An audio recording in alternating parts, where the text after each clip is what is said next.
We're going to do a mic check. 1, 2, 3. Testing, testing. 1, 2, 3.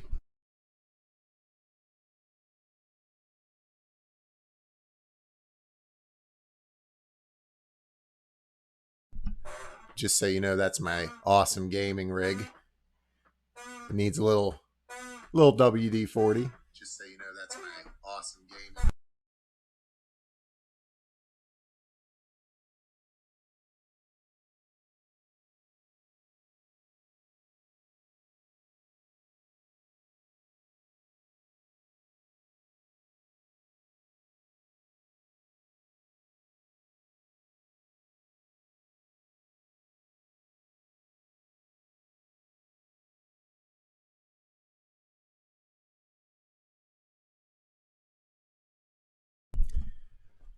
Looks like we're having a few issues with Bauer Babble today. Not picking up any video feed in there. I could fix it, but let's focus on gaming because I only got a couple hours here. So I'm going to hop in here. We're going to start playing some Horizon Zero Dawn. Welcome to the stream. Thank you guys for taking the time to watch the last couple of streams. If this is your first time here, thank you also for that. Not feeling great this morning. 9:30 a.m. Eastern time, and we'll just leave it at this. It's self-inflicted. So we're going to see how this goes. I got myself some coffee. I got myself some water. Took myself maybe 1 or 24 Tylenols. Just kidding. Don't take 24 Tylenols, people. But I'm ready to go. And, you know, I'm not going to lie to you. I did play this very, very briefly off stream. I know. I betrayed. I betrayed everything that you thought that I was or had committed to. No, I kind of went back into the game to read and catch up a little bit on some of the lore and some of the audio things that have been picked up because listen, I'm interested enough in the game's story that I want to learn a little bit more about it, which is saying a whole lot considering how I felt going in. So I hopped in, I started reading. I'm sitting there, I'm like, oh, okay, I get it. So there's like climate change going on and all that kind of stuff. And you know, okay. So starting to read about that, but I noticed before I shut down the game that there was just this tiny little exclamation point on my map. I turned around and there was like literally 4 people just like, "What up?" Okay, I thought, no problem. What is up, Wami? So happy you're here. Thanks for taking the time to tune in. Word on the street is, through the grapevine, I should say, that you picked up a copy of this game on PC. Hope you're enjoying it. In fact, I know you are.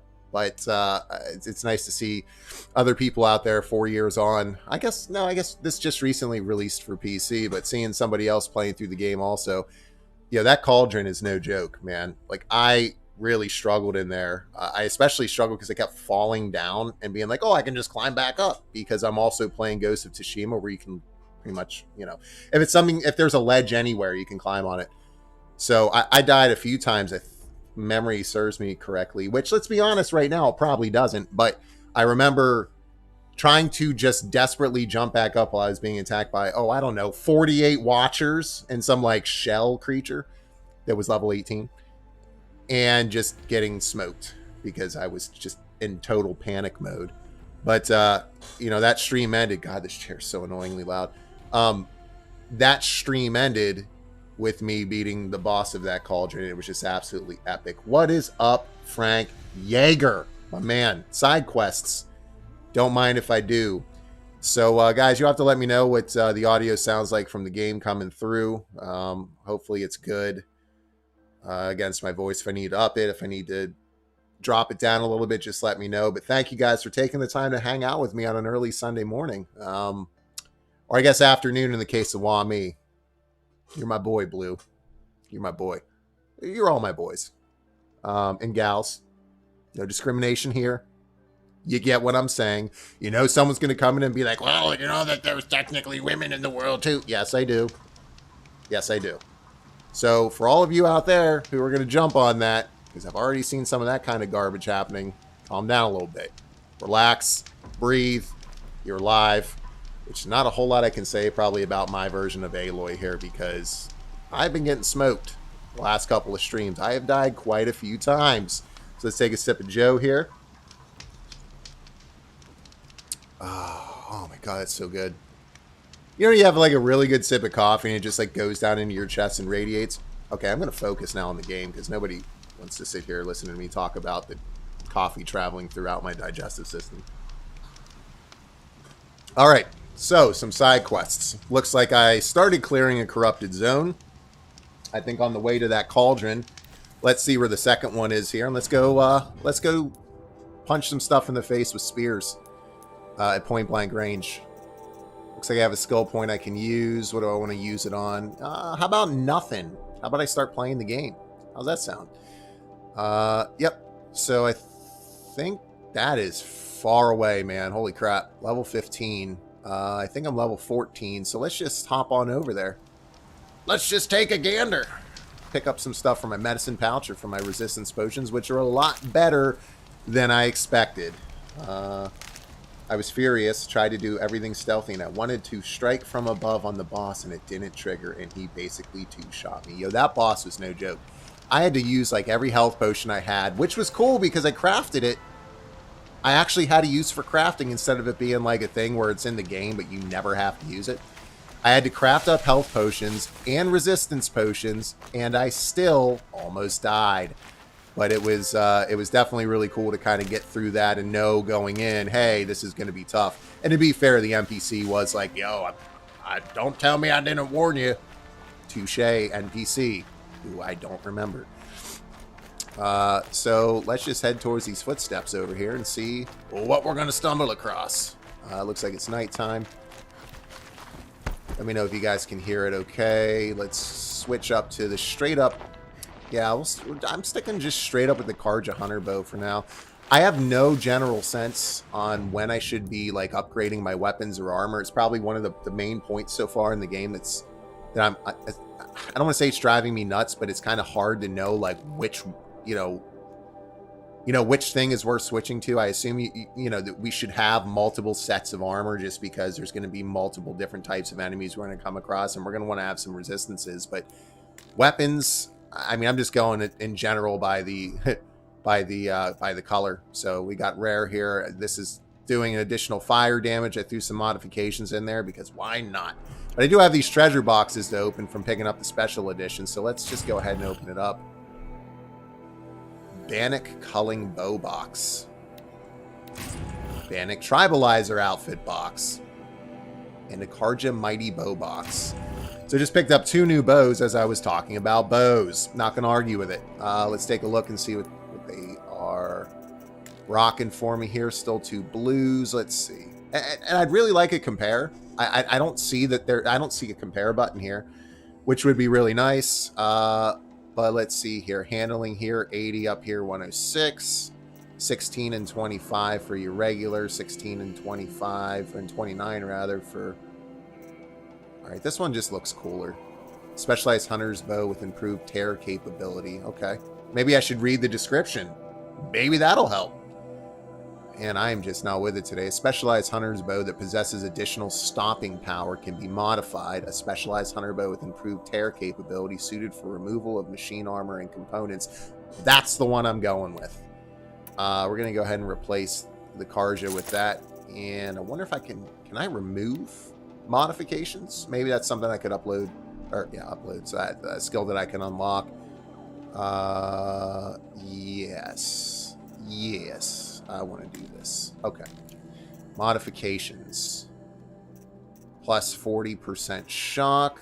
13%. All right, here we go. 30 plus 36% handling and plus 7% tear.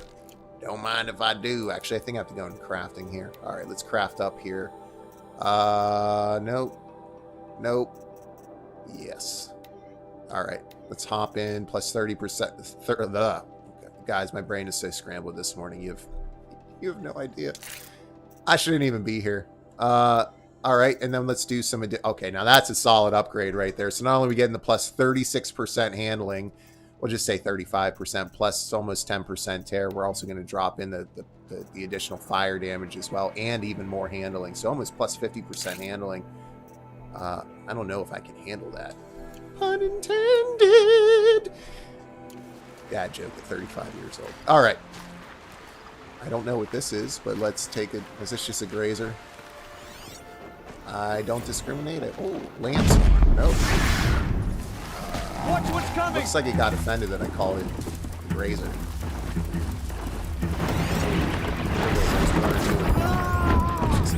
Oh, that guy can fend for himself. Let's check out this new bow.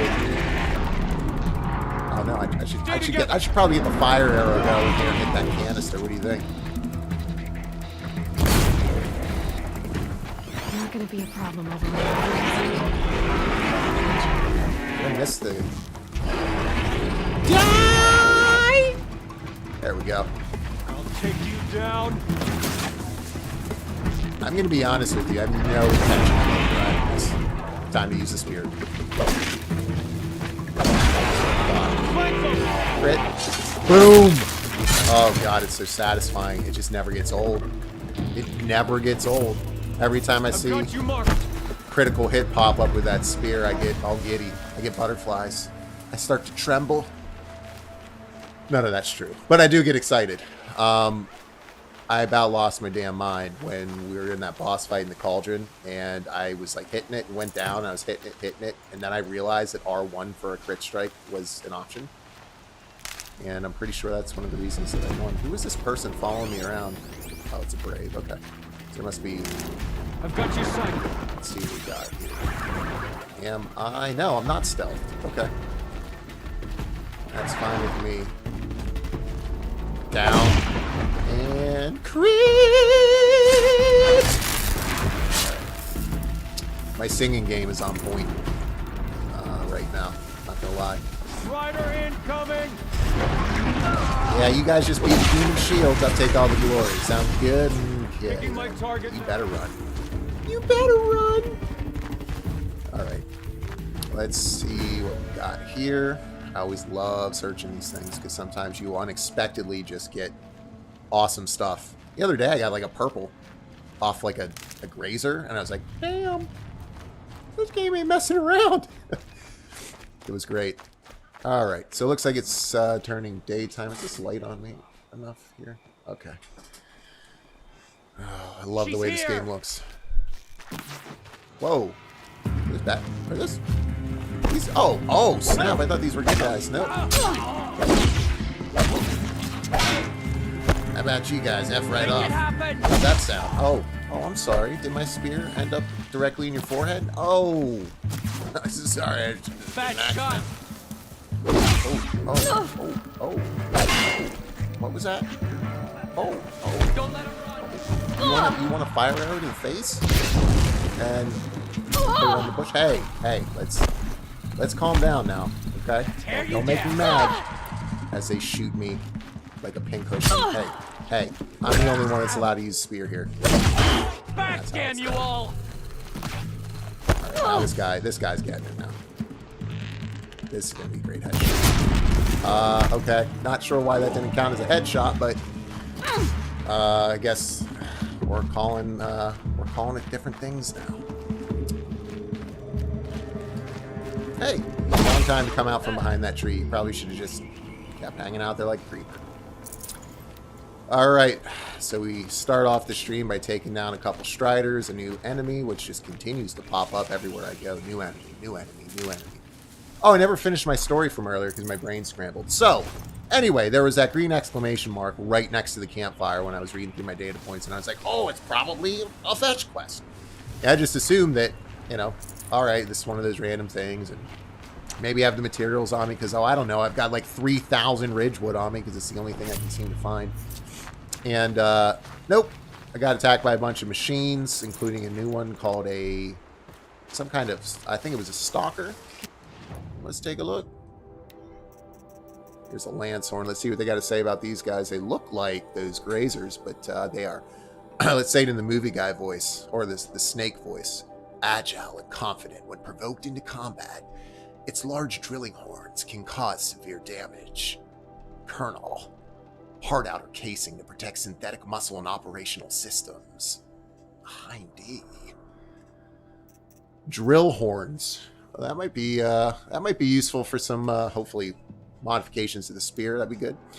Let's see. Was that called a stalker? It was extremely difficult.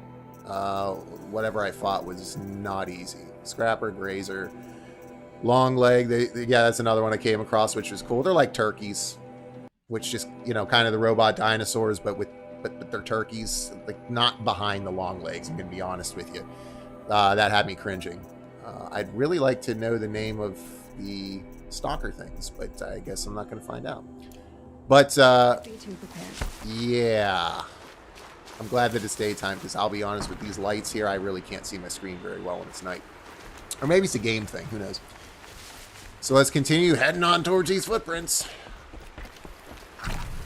So I did upgrade my medicine pouch. You guys saw me do that at the end of the last stream, and I've noticed that's significantly helped. You mix that with, you mix that up with the ability to like have your health come back quicker, and it's nice, man. It actually makes, first of all, picking up medicinal herbs in the wild worth it, because God knows the last thing you need in this game is more, is more of a restriction on your inventory space, because I spent half the game just, even with my my satchel expanded, I spent half the game like, oh, do I need this? Do I not? I need to drop something. Do a quick save here, not into manual saves unless something important's happened. And I've only killed about 20 humans and a few machines so far, so we won't count that as critical. I'm going to show up in the news, YouTube streamer doesn't value life. I won't be surprised at this point. Oh, is that a bird I can shoot? No? Okay. So how's everybody doing out there in on YouTube land? How's life? You guys living the dream? Keep in mind, nightmares are also dreams, so technically, I think we're all living the dream to some extent. I mean, I'm going to be interested to see what's in this corrupted zone. Are these? Let's see what we got up here. Oh, more grazers. There's not a whole lot of things in gaming that make me happier than just sneaking up on a bunch of grazers and just hitting these tanks and just watching them all explode. It just makes me happy. Grazers. Yeah, no, Aloy, I don't want to do that. What I want to do is murder. I don't want to. I should probably walk away from this. And I had to pick up a trophy for it. Stealth killed 10 machines. 12 hours in, I'm kind of tells you all you need to know. That was probably one of the first trophies that was supposed to be picked up in the game. And excuse me, you die. That's so sad. I love that heavy shot. But yeah, no, I mean, I'm pretty sure that trophy was meant to be picked up within like the first 30 minutes of the game. And I just don't care at all about stealth, which is already getting me into trouble, but it's just not, I don't know, man. There's just something about this up close melee. There's a house over there. Let's go over there. It looks like Kratos' house from God of War. I think I'm in the clear. We're gonna get a crossover here. Is this gonna be like the biggest plot twist ever? That looks straight ripped out of oh, I guess it does look a little bit different. Can you go inside? Can I go? No? Take a little peek. Oh, look at that bed. Looks so comfy. Let's see. I'll hop up top.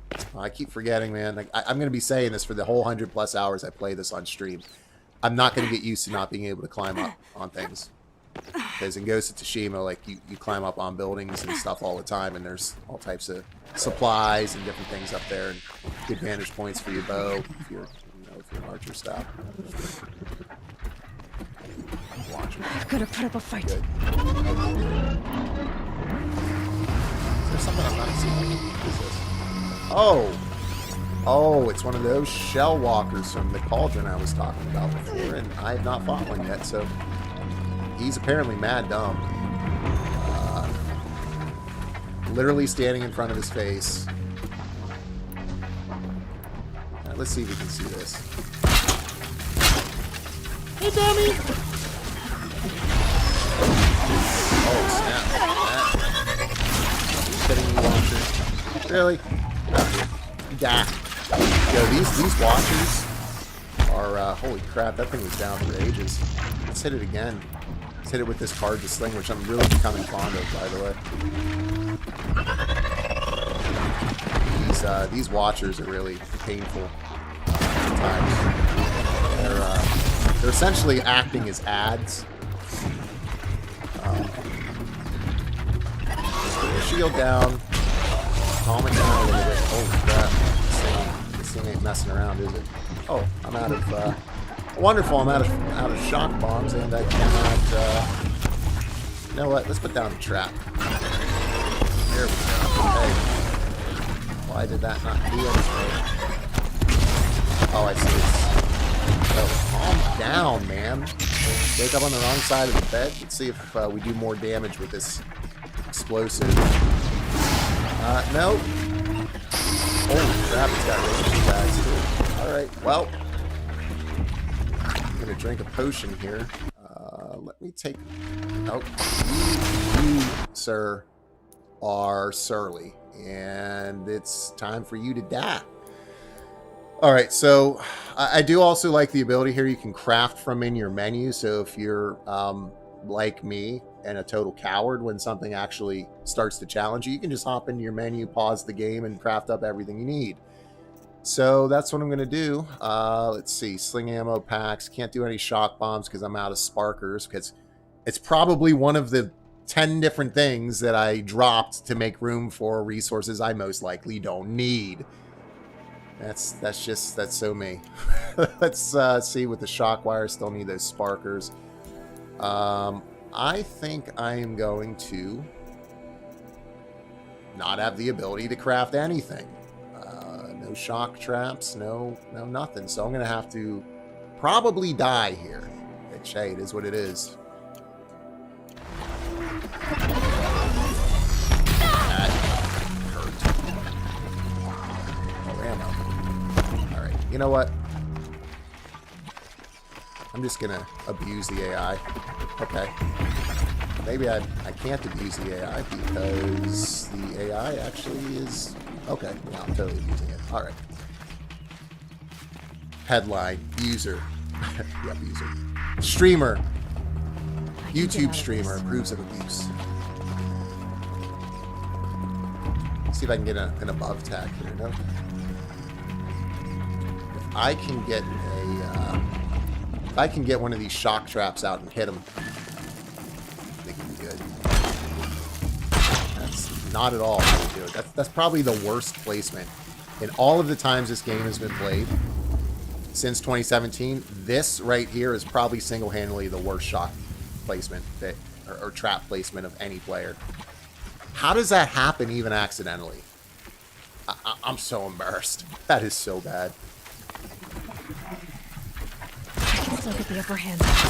Okay, I made up for it there. Oh no, I didn't. Oh no, I didn't. Oh no, I didn't. I did not.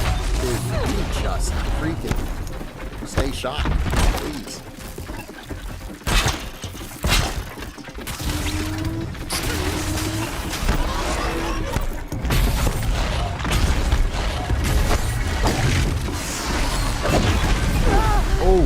Oh, I got it down. I got it down. Crit, crit, crit, crit. Yes. Crit didn't do much, though. I'm kind of upset, I'm going to be honest. Oh, good. Oh, good God. Oh, good God. This is a battle, ladies and gentlemen. I'm using every... Put your shield down. There we go. All right, 10,050 for that kill. I feel like I earned it. Safe. For a few minutes, anyway. All right. That was intense, man. I like how difficult that was, and I also like that I picked up some sparkers there so I can craft up some more of these shock bombs. You know what I could have done is just simply been smart, because I typically panic. I typically panic. Like, you guys saw me in that cauldron just panicking, like, oh, just getting smoked repeatedly. But I could have just gone in the machine catalog here and been like, whoa, what is this thing weak to? It's probably not shock. Let's see. Its strength is shock.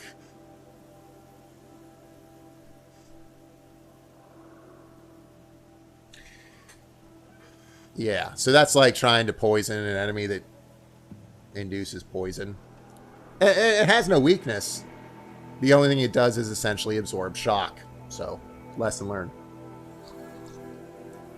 Let's continue to move towards these footprints. I bet you this corrupted zone is going to be brutal. It's probably going to be like 5 shell walkers, and 16 long legs, and tall neck. So see, 5 of you guys are here on a Sunday. A, what are you doing with your lives watching me of all people? B, thank you. C, how's everyone doing?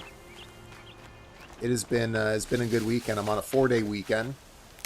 I got my my cousin up. Actually, my cousin who is responsible for me owning this PlayStation 5. Because without him, I would not have one. So he picked one up in a major metropolitan area, or reserved it for me. And I drove down on launch day, a couple of hours, and picked it up. And I mean, I'm gonna release soon a video about how crappy I think the PlayStation 5 is overall, just as far as a next generation console. I won't go on one of those rants today. I think I kind of did that. Okay, can I just say how sexy it is seeing all of those canisters right there, just ready to be shot with a fire arrow. Like just right over the hill there. 1, 2, 3, 4, 5, 6, 7, 8, 9. Oh, this is going to be so satisfying. There's one. That wasn't Hit the other.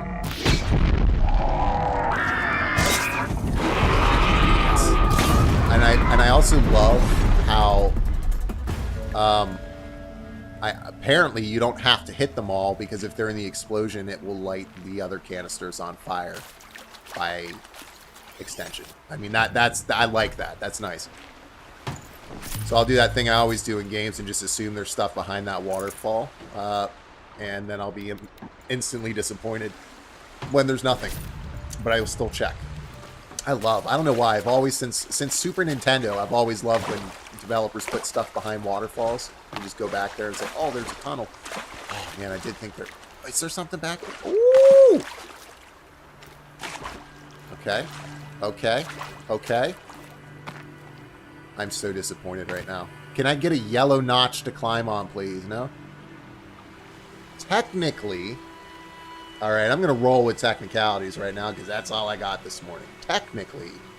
Thanks. Yeah, what is up, Swasti? Yeah, thanks, man. Yeah, that Shell Walker fight was no joke, man.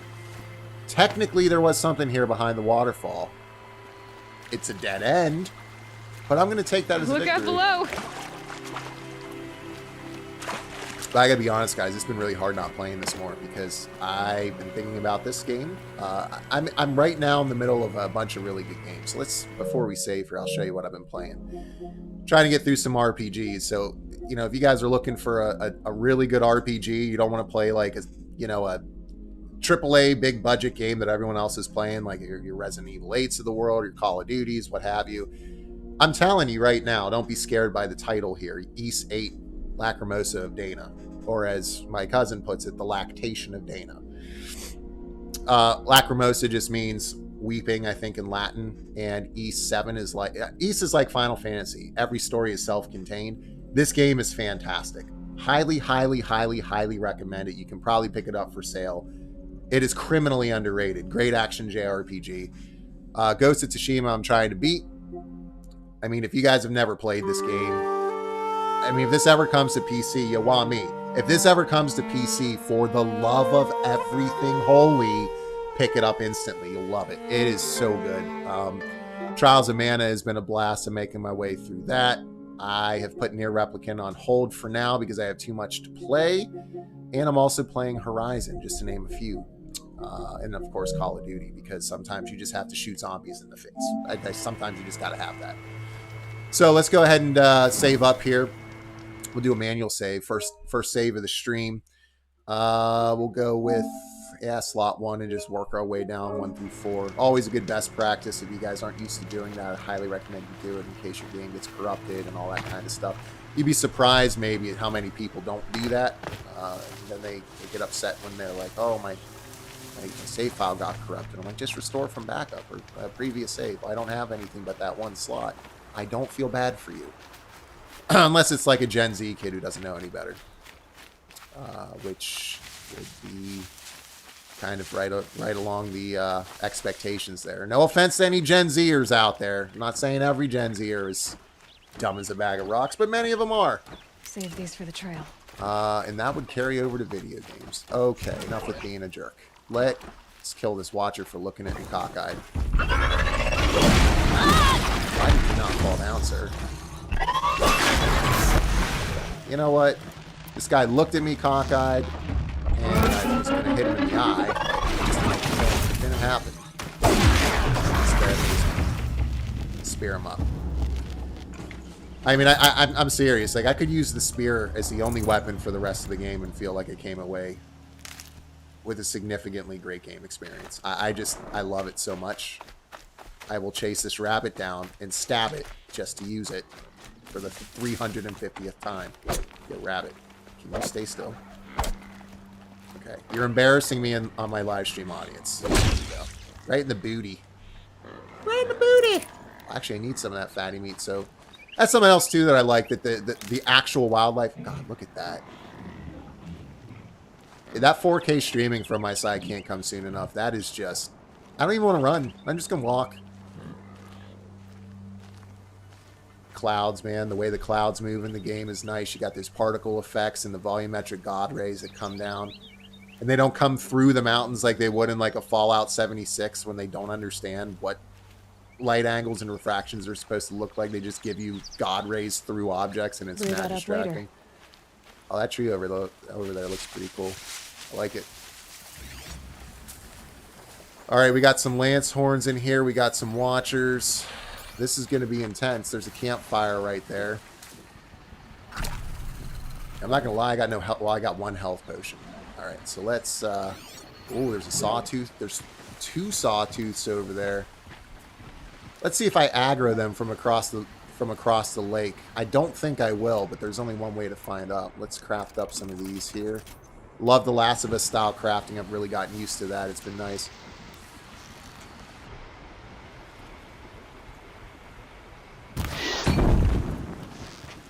Need to keep the upper hand. Actually, probably a good idea to, again, check the machine log to see what they're weak to. No strengths, no weaknesses. Okay. Okay, they dumb. They're mad dumb. Okay. Okay. No, is it walking over here? No. Oh, it is? Oh. Oh, okay. I take it back. They're not mad dumb. Right in the eye. How about this? Let's go. Nothing. Let's see what a freeze bomb looks like. I don't think I've used one. Oh, don't run away. Just trying to end your life. Oh, they're hunting me. Are they, Aloy? Are they hunting you? Because it looks like they're running for their lives. It never gets old, like, dodging. It's so sweet. The weighty movement in this just continues to impress me. Oh, great. They ran right towards the corrupted zone. Then I have to fight those multiple sawtooths in. So I'm definitely going to override one of those sawtooths. I am picking up that override is vitally important in certain situations. But how I get over there without being seen might be difficult. Something up here pick me up. It did. Oh.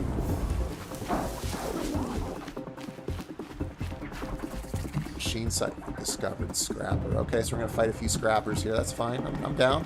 Can I please? I guess I can't. I guess I can't loot that body.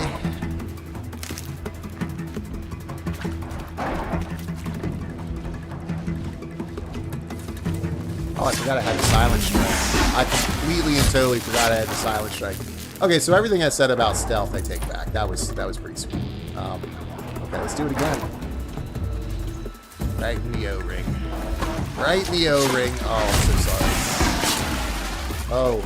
Yo, what up, honey? Give it to me. Oh, dear God, yes, there is something. Freeze you. Again, another poor shot on my part. Oh, no, I guess I did hit him. And, crit! Uh-oh. Wrong button.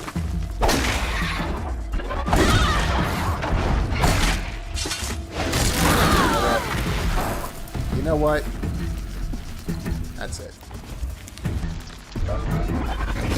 Square to die instead of circle. Wrecking my day. Maybe drink a little more coffee, shake out this for the younger viewers who are watching. It's called an Hangover. It's funny, I'm 35 now. I had 2 beers last night and 2 small glasses of wine, and I feel like I came back from a rager in college. It's just sad. Peekaboo! Boom. I'm down with describing this game as a deadly game of peekaboo. I think that's a fairly, I think that's a fair assessment. How many of these are? I guess it is a machine site. In the face.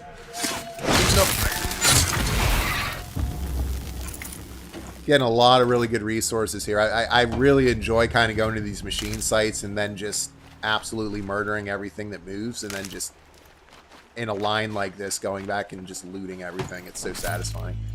The loot system in this game also, it's kind of like, this game should feel very similar, and I've said this a few times on my streams here.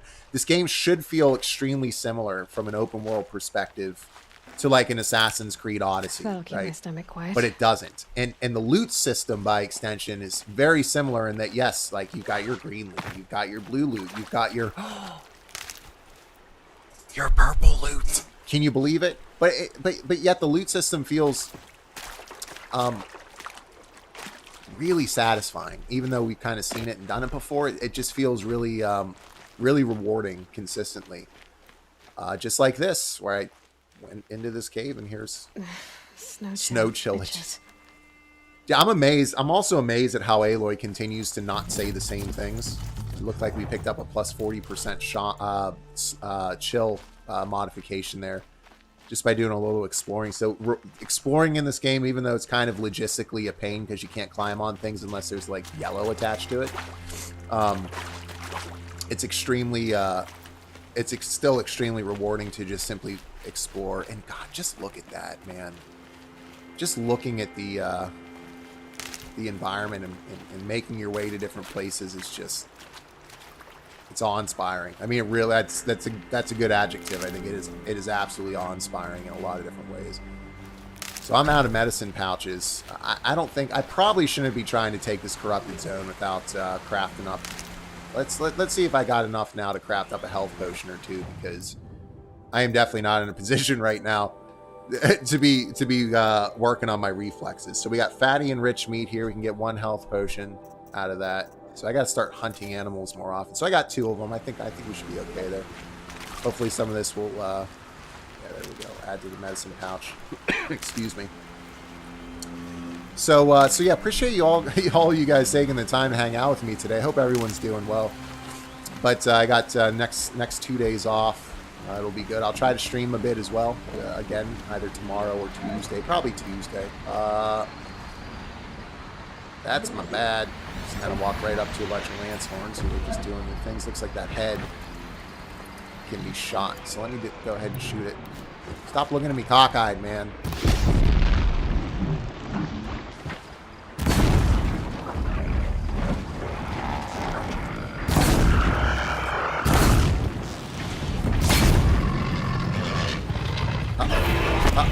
Uh-oh, that's a sawtooth. Okay, time to run. I aggroed the sawtooths.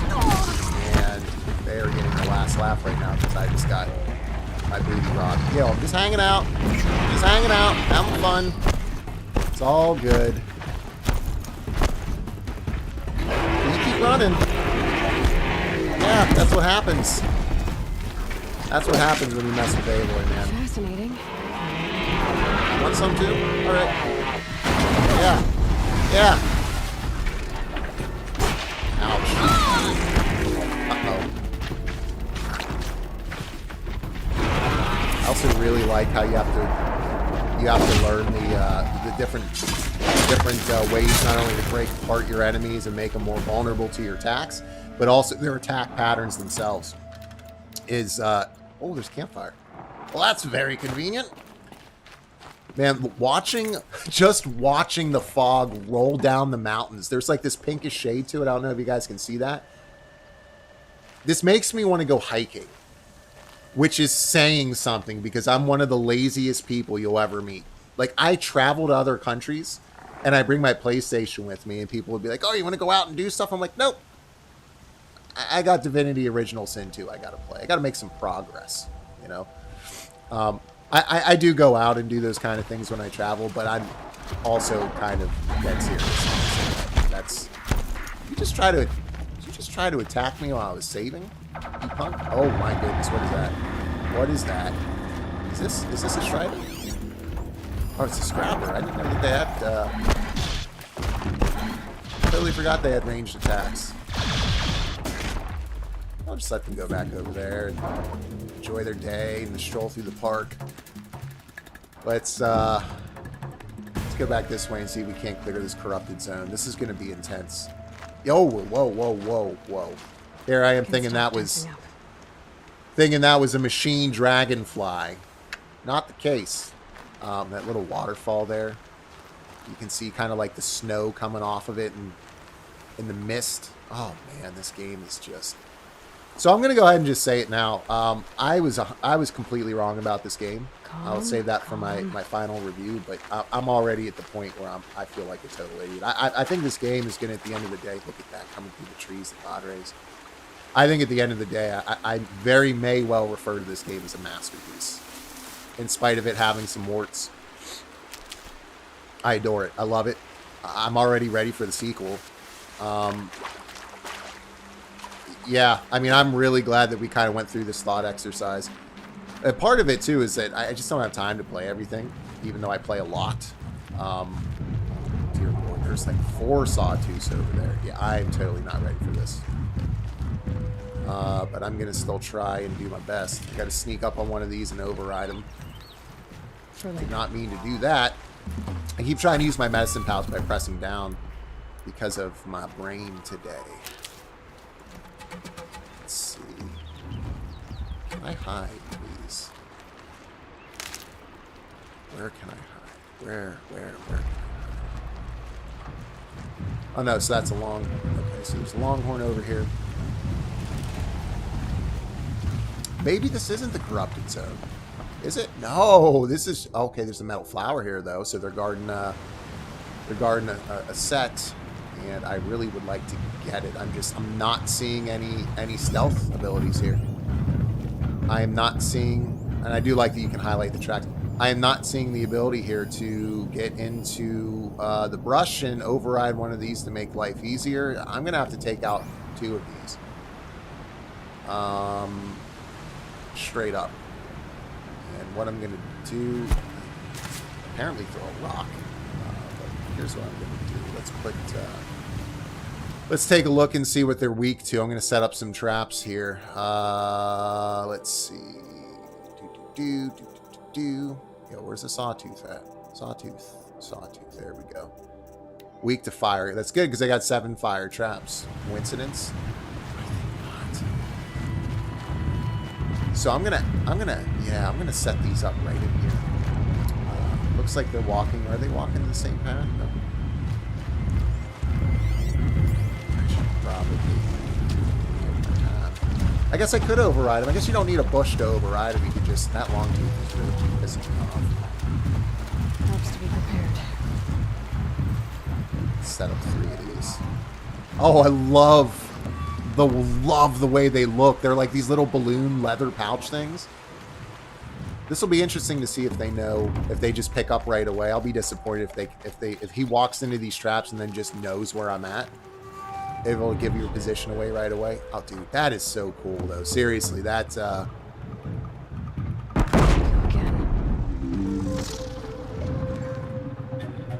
Don't mind me.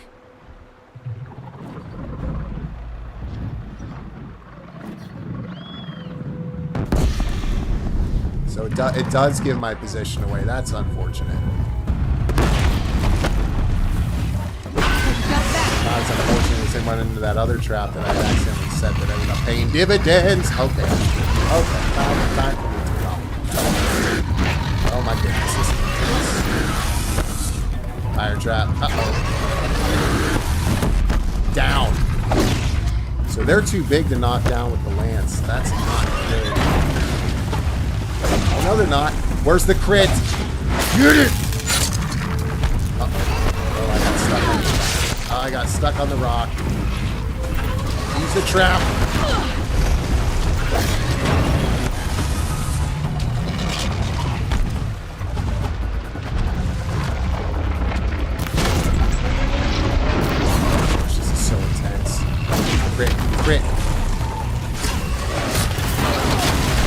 Where's my health potion? Oh, I'm out of health potions. No!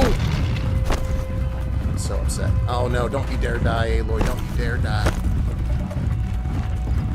Hit it. Hit it. Oh no. Stuck on the environment again. Stuck on the environment. Hit it. Yes.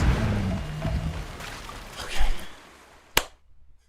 Hands literally shaking. Look at that. I mean, I really wish my Bauer Babble was working right now because I was about to hop into it and lose my mind. Lose my mind. I don't know how many traps I use there, but I'm starting to really get into the flow of using these traps pretty well. Getting away with my life, and now that metal flower is mine, assuming that the longhorn that was over there doesn't come back and put its claw directly into my jugular. And now I get to loot. Oh, this is so nice. No space. Well, it was nice until that. Let's, I guess, drop up some of these modifications. I'm getting some significant ones now that, like, yeah, plus 13% damage, plus 10% damage. Those are easy drops. Actually, isn't... So this is disassemble resources and modifications into 50% of their metal shard value. I mean, just knowing that I can go in and there's a skill that's going to be genuinely useful to me. That's like the 5th or 6th time that's happened in this game already. I mean, look at this skill tree distribution.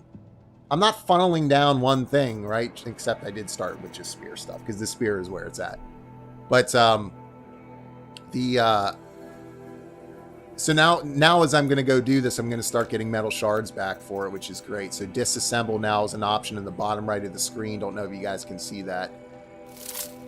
This is so satisfying. I mean, this game is so satisfying in so many different ways. It's continuing to impress me in a lot of areas. I'm not sure what the difference between those two were. Let's get rid of the shock. Let's get rid of the corruption one. We'll get rid of anything really that's green. We don't really need. Let's get rid of the fire. That's 8%. Anything under 10%, I'm going to get rid of. Okay, so we're good. So let's go ahead and.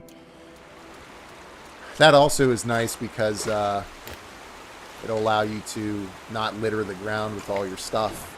Or you have to because I've talked about one of the things that does drive me a bit bonkers in the game is I just picked up that damage coil that I could only drop before I picked up that skill. So now I can go back in and disassemble it for some shards. But the prompts you have to be like exact or else. You know, the prompt will disappear and then you'll end up doing stupid stuff you didn't want to.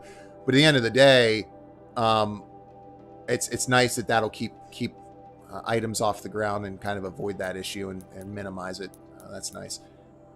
Modifications. Yeah, there we go. No, that's not it. Where's the damage coil? There we go. So go ahead and disassemble that bad boy. Oh, I keep accidentally laying down traps. Dude, I love the way this trap looks. Yeah, so I use like all of those traps there on both of those sawtooths. And I don't regret a thing. I thought that it was extremely satisfying. I mean, that was a hard-fought battle, man. I mean, that literally had my hands shaking. It was awesome. Couple nice shots. I did like how that one trap I accidentally laid. I went up behind the trees to see just in case. You know, just in case it did give my position away, which it did, unfortunately. Still was able to make use of it. But yeah, you guys are not kidding. This game is so good. It is so good. It's so much fun. It's to the point where I regret saying I would play it fully on stream because PS5's native streaming is absolute poop. I mean, it's like poop would call it poop. And so I can't do any stealth streams. I got to set up this whole thing every time I want to do it, but it's worth it. It's worth it for you guys, most importantly, but it's also worth it to play the game more as well. So there's apparently a metal flower in the area. I assume it's over here somewhere. I'm really glad I'm picking up some stuff for my troubles here, because that I'll tuck that away. That fight was intense, man. It feels very well rewarded. I love seeing the lights on the enemies across the distance. It's a little bit foggy. It's got like this aura around their lights, but you can tell at a glance where they are and what they're doing. And the draw distance is really good in this game. I don't know if it's being enhanced at all by PS5 or you know, or I don't know what the specific enhancements are to the PS5, except for the load times I hear are significantly better. But I want to know where that metal flower is. Take a sip of Joe here. Go Broncos. Broncos didn't pick up a quarterback in the draft, and I'm all about it, to be honest with you. Give Drew Lock another year. He's only got 18 starts under his belt, and he's flash brilliance at times, but you can't... This idea of giving up on quarterbacks, if they're not Andrew Luck out of the gate, is just... drives me nuts. All right, so let me make sure that... Yeah, I mean, it says there's a metal flower here. I'm going to go ahead and put a marker on where it says it is. I assumed it was where all those sawtooths were, but it looks like it's up the hill here a bit, so... I love, man, seeing all that XP pop up for killing one of them. Ooh, another purple. Oh, that's the metal flower. Okay, sweet. The old ones didn't leave these. They're new. Metal flower of unknown design. Man, I'm telling you, though, slowly but surely, this idea of this metal world and like this metal stuff is really starting to... I'm starting to appreciate it. Like the long neck, though, or not the long neck, the long legs, like there are certain enemies where I'm like, why? Like, why would you put a robot turkey in the game, you know? But I'm starting to read some. So that took away the flag there, so that's where the metal flower was. I like that it wasn't where they showed it on the map, but it was just in that general area. I appreciate that. So let's continue to head to this corrupted zone. I'm almost at 15, so this is going to be very difficult, I would assume, fight. But I'd really like to clear them both out and see what the reward would be. Might regret this. I'm going to struggle with this because I'm out of a lot of traps. I've got a couple resistances, but I've got no medicine really in my medicine pouch. I've got no health potions. I'm running low on a number of resources and ammo and all that good stuff. But okay, so we can at least get the shock bomb crafted up. There we go. So full shock bomb. This Karja sling I'm really enjoying a lot. I like how it hits multiple groups of enemies and how the longer you hold it down, the tighter that arc gets. It's nice. And oh my good God, that's a lot of enemies. Whoa. But all the weapons feel significantly different from one another. I appreciate that. I saw that there was like a railgun thing. Or like a spear gun. I don't know if it would replace my spear or not, but that's not an option. Like, I will carry the spear for the rest of the game. So let's see what we got over here. We got corrupted scrappers, level 15. Oh man, the scrappers. And watchers. I also love that sound. The sound when you're tagging stuff and she's like... Satisfying on the ears.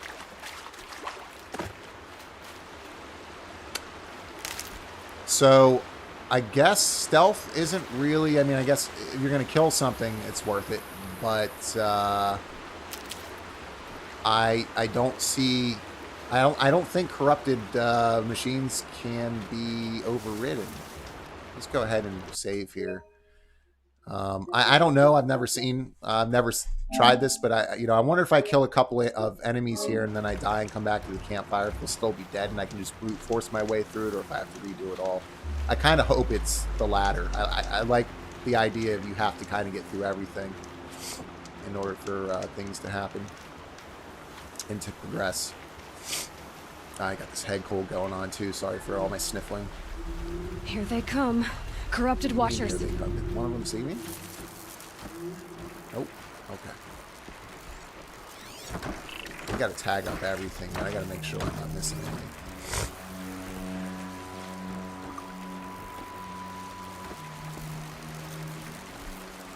Oh, they can come around the house now. Oh, yes. Maybe. Are you... Oh, they... Okay. Alright, they're not. Okay. I would have been in trouble. Please don't see me. I'm just going, just hanging out in the bushes, creepily.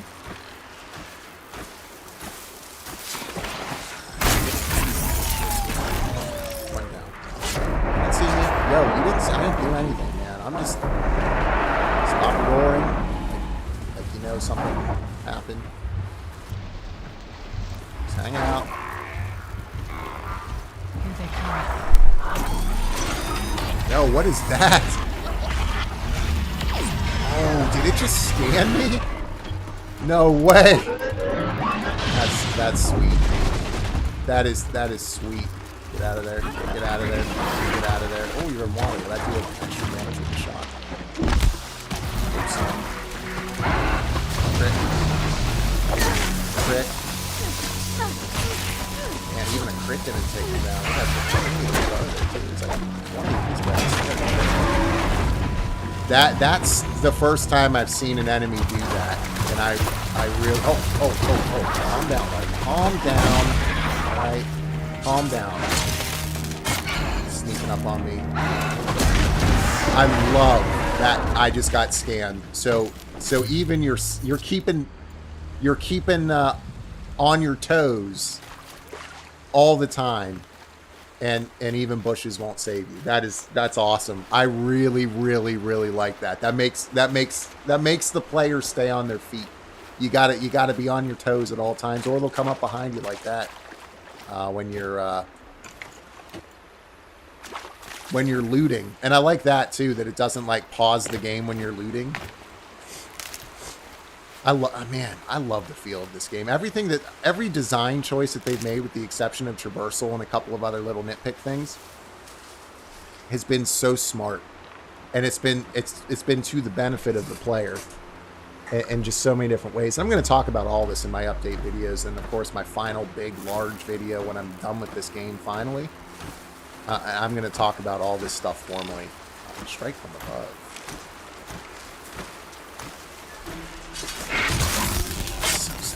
So satisfying. That's all I'm going to be saying on my streams. Satisfying. It's so satisfying. Alright, let's switch up here. Hunter arrow.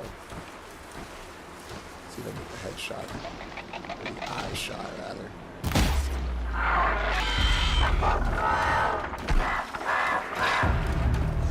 Oh, I hate that attack. I got away from that attack.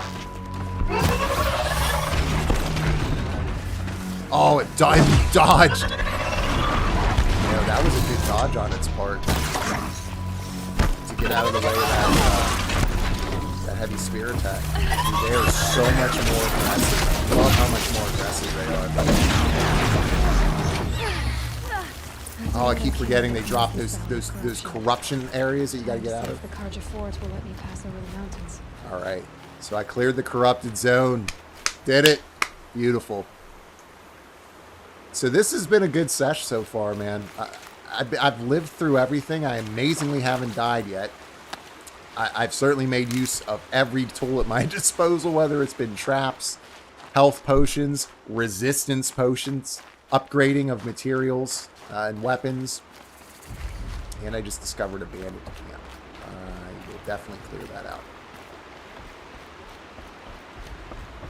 So no, this is great stuff, man. This is just great stuff. So I'm going to go ahead and assume that we've got some loot in this building that I've just earned. Before I do that, let's hit a quick save here. Oh, you die. You die. Yes! Oh my god, that's so satisfying. And it's floating down river. Oh man, I love it. I love it. And there's the arrow still sticking out of it. Ooh, I got a rare goose skin out of it. Some bony meat. Yeah, that right there was... I mean, I keep saying it. I'm sorry. I know I sound repetitive. It's satisfying. Bauer, do you think it's satisfying? It's satisfying. It's so satisfying. It really is, though. I can't say it enough. I didn't actually think that I was going to be able to hit it, because in so many of these games, once the birds get up in the air and away, like, then they become invulnerable, and even if you have a good shot, it'll just go through them. Not so in this game. It doesn't look like I got any loot in that building, unfortunately. That's also kind of a minor nitpick as well. Like, almost none of the buildings in the game are you can't go in them. But you really don't need to. This game's not about the interior, right? It's not about the interiors. I'd like to be able to climb on top of them. I'd like to be able to go inside of them and maybe pick up a chest or some resources here or there. But it's not something you really need because, you know, the focus of the game is on this gorgeous, rewarding, fun to explore open world. It's just you got kind of like the Aureala Borealis or whatever you call it going on up there with the stars. Oh, man, I wish you guys could see this as I'm seeing it. Getting annoyed at my computer because it keeps going, trying to go into locked mode. Even though like I've got this application running so I can stream to you guys, it's not picking up that it's doing any activity, so it keeps trying to lock me out. I can use this. So I guess that's, yeah, there's the bandit camp up here. I'm just going to go up and wreck these bandits here, and then I'll go see if I can't cross over to the Karja or whatever. Actually, no, I'm going to do that because it's right over here, right? Let's see. Go to the Karja border fort. Is this another corrupted zone? Oh, it's a level 20 corrupted zone. I might even be tempted to go try that, even though I'm 5 levels too low. We saw that Shell Walker earlier tonight, or earlier today. That's not the, man, the shades of pink. I mean, yeah, I mean, just the way the game looks is great.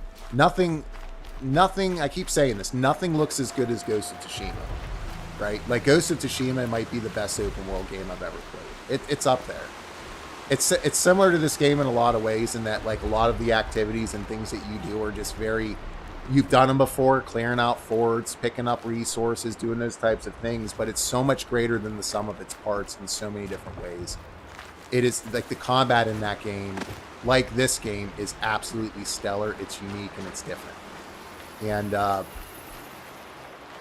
mean, looking at the mountains over there. It's just, I need to start, like, if there was ever a reason for me to get that electrician over here to get me hardwired into the gig internet that I'm rocking, this game's probably going to be it.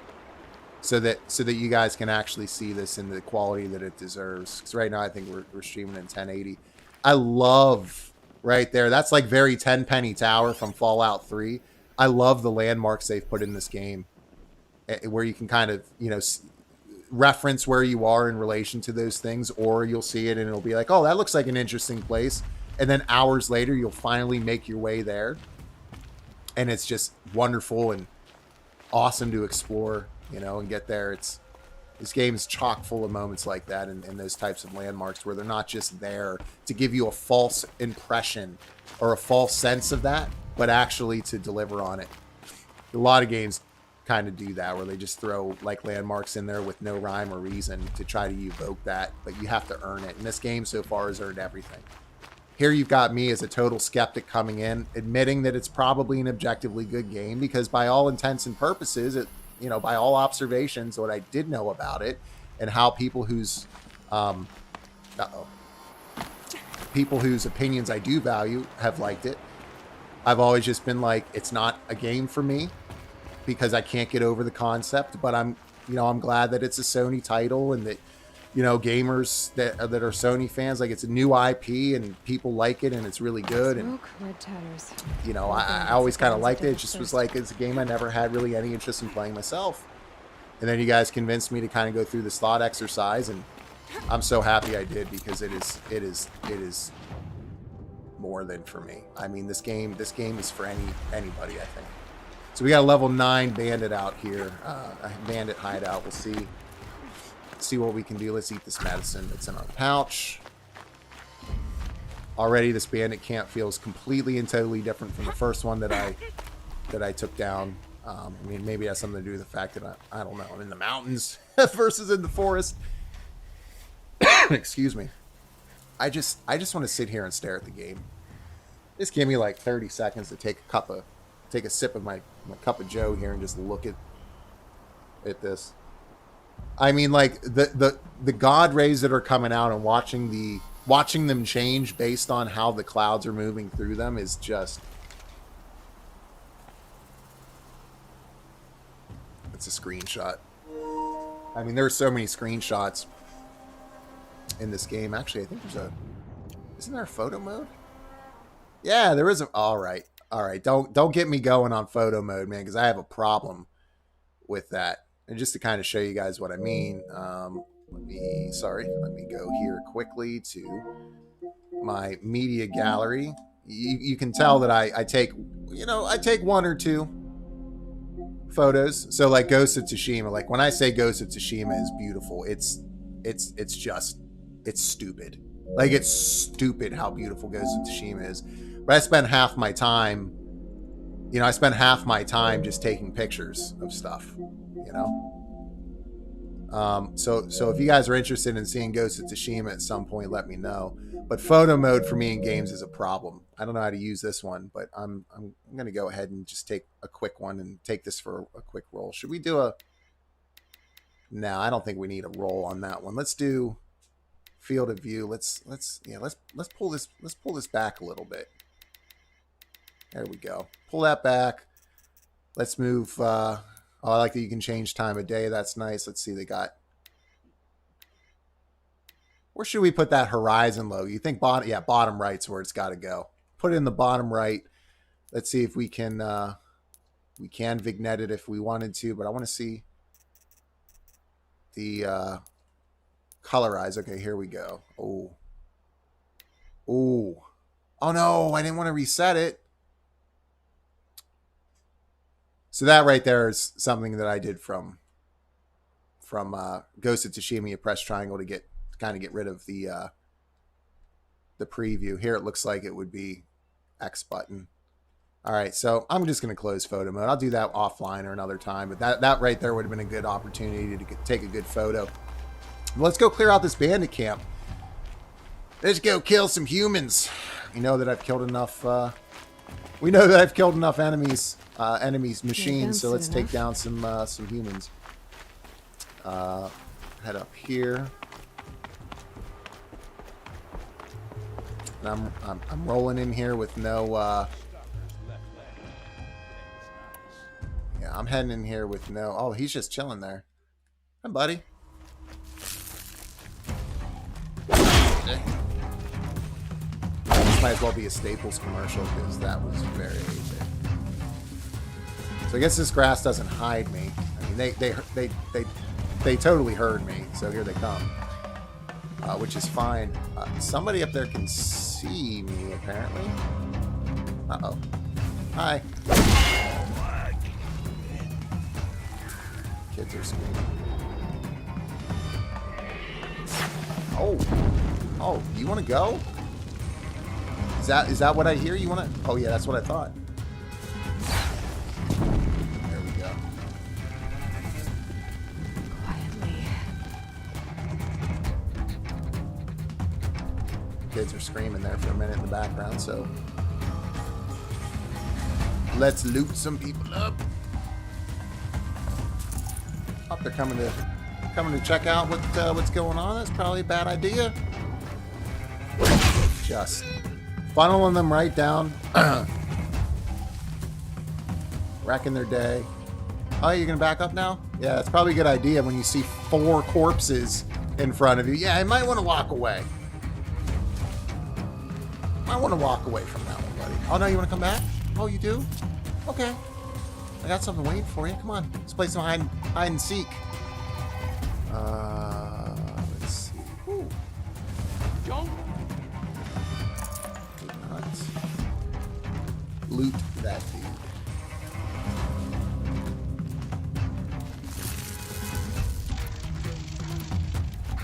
Now, what's going on over here? You die. What's going on over here, buddy? You die. Hello. I'm just one-shotting them repeatedly. I'll be honest with you, the bandit camp AI is not very good. I mean, right now I'm totally abusing the fact that it's not very good. I'm just hiding here. They're just coming down one at a time, kind of funneling it in. I'll be honest, it's still satisfying. I mean, it really is still satisfying. But this is cake. I mean, it looks like. Yeah.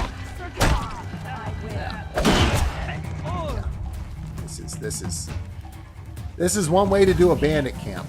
I mean, I'm not gonna lie. This is kind of cheap. I kind of feel bad, and yet I don't, because it gives me more opportunities to kill everything that moves with my spear. This is definitely my favorite spear. Okay, so now we might get into some trouble because there's 3 of them that are investigating. Stay on task. I love how there's just over here just dead bodies everywhere, and they're just like at the end of the bridge, like, yeah, I'm not messing with that. I ain't trying to mess with that. This might be a good place for a Karja freeze bomb, actually. Well, that guy's got a haymaker. That guy's got a howitzer. Holy crap! Okay, I take it back about it being easy. That definitely was not what I was anticipating. I did not expect that guy to have a haymaker, or I keep calling. My brain is messed up, guys. A howitzer. I was not expecting that guy to have a heavy machine gun, but he does. And at least I got able to take care of him there. So that makes things a little bit more interesting, right? So I want to thank you guys for taking the time to hang out with me this morning, keeping your eyes peeled on those notifications. If you haven't yet, for some reason, do me a favor. If you like this, click that like button if you haven't yet. That helps me with the algorithm to get this out to other people. Poked around enough. Can't find him. So, you know, it's really easy to forget to do that. If you haven't done that yet, if you could do that for me, I'd really appreciate it. As I stab this guy right here. Ooh, I don't know where that went, but I don't know if I want to know. This guy's like, oh, I'm going to go have a cup of Joe. Everything's fine. Everything's good. And just loving life and not dead. Ooh. Here, the girl. I like that I'm getting the extra points for stealth kills.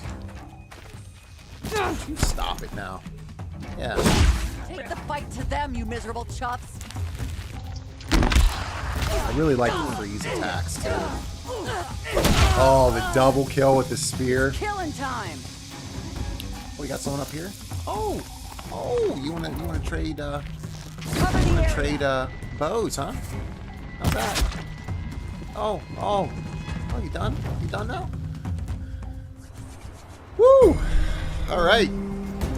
Plus 7,500 XP. Love it. And to get the merchant, which gives me a free box. Also, something else that I love about this game, you get a free box from every single merchant you talk to. So even though, oh, what's that? Oh, that's a gun. That's a fire spitter. The bravest of us have gone to All Mother's embrace. What hope do the rest of us have? That's just awesome. I wish I could pick that up. I'm sure I'll play with other opportunities throughout the game to wreck face with heavy weapons. Later. Pick up some ancient debris. Oh my god, can you believe it? My satchel is full. Yeah, but luckily I got a merchant here, so I can simply sell whatever I need for full shard value. You can go screw off with that message there, game. 3 health potions and 2 health boost potions. That's actually extremely helpful. That's nice too to get some tangible rewards there. So you guys saw me earlier use all of those resources, use all of those traps and potions, getting through those sawtooths and having some let's say intense fights, if you would. I mean, that's one way of putting it. And here, clearing out this bandit camp, I don't have to waste resources crafting up potions. I'm rewarded with them in bulk, so that's really nice. So let's take a look, see what's blue in here. Slag shine glass. Yep, got some of that already. Everywhere. All right, merch. Let's see what my treasure box is. Free sample box. Oh, I love it. So I've got 2 of those I still need to open.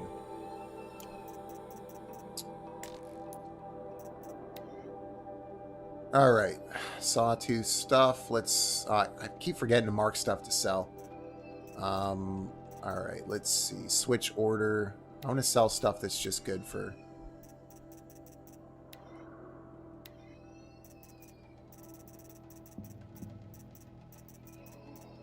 Machine core small, only good for selling metal shards. So we'll mark that to sell. See, I don't know what to use these for, really. Long leg lens. Switch sort order. Sell marked. There we go. Okay, so we'll sell those. Let's look at our modifications here. Get rid of the greens. We don't need those. 15% shock will hang on to. 17% handling's not bad, I guess. 13% damage or tear. I'm going to get rid of both of them. I don't need them. Let's see. Outfits. Do I still need the Nor Brave? Nope, can't sell it. Here's the new one that I unlocked. I'm not going to rock that yet. I'm really having... My daughter is losing her mind out there. Any of you guys that have kids out there, I mean, you love them, but my goodness, my 2-year-old, man, is like the most surly kid that's ever existed. I love her to death, but I'm waiting for those horns to sprout. She's just very, very, very temperamental. Love her more than words can ever express. But she's on another level especially from her sister, who's kind of in the opposite direction, where she's just always been so chill and cool. And when it comes to her temperament,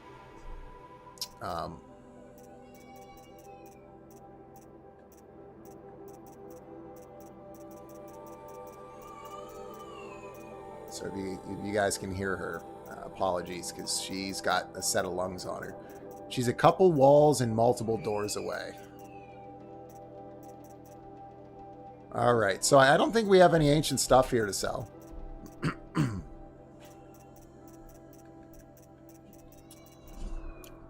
I don't, from a resource standpoint, I don't know. Like, look at all this ridgewood. Do I really need it? I've got 1,000 of it, but it's for crafting ammo items and rolling with merchants. So, I mean, I can't sell it. Okay.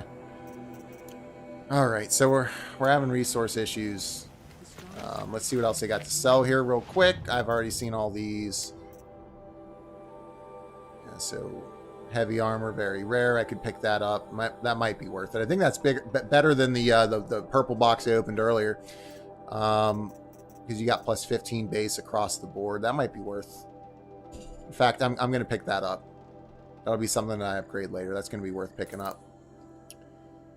But for right now, let's see. Is there anything else here that would be worth me? So here's that Rattler I was talking about. It's like a rail gun, which is pretty cool. But I have no interest in anything other than my. I guess I would replace probably your bow.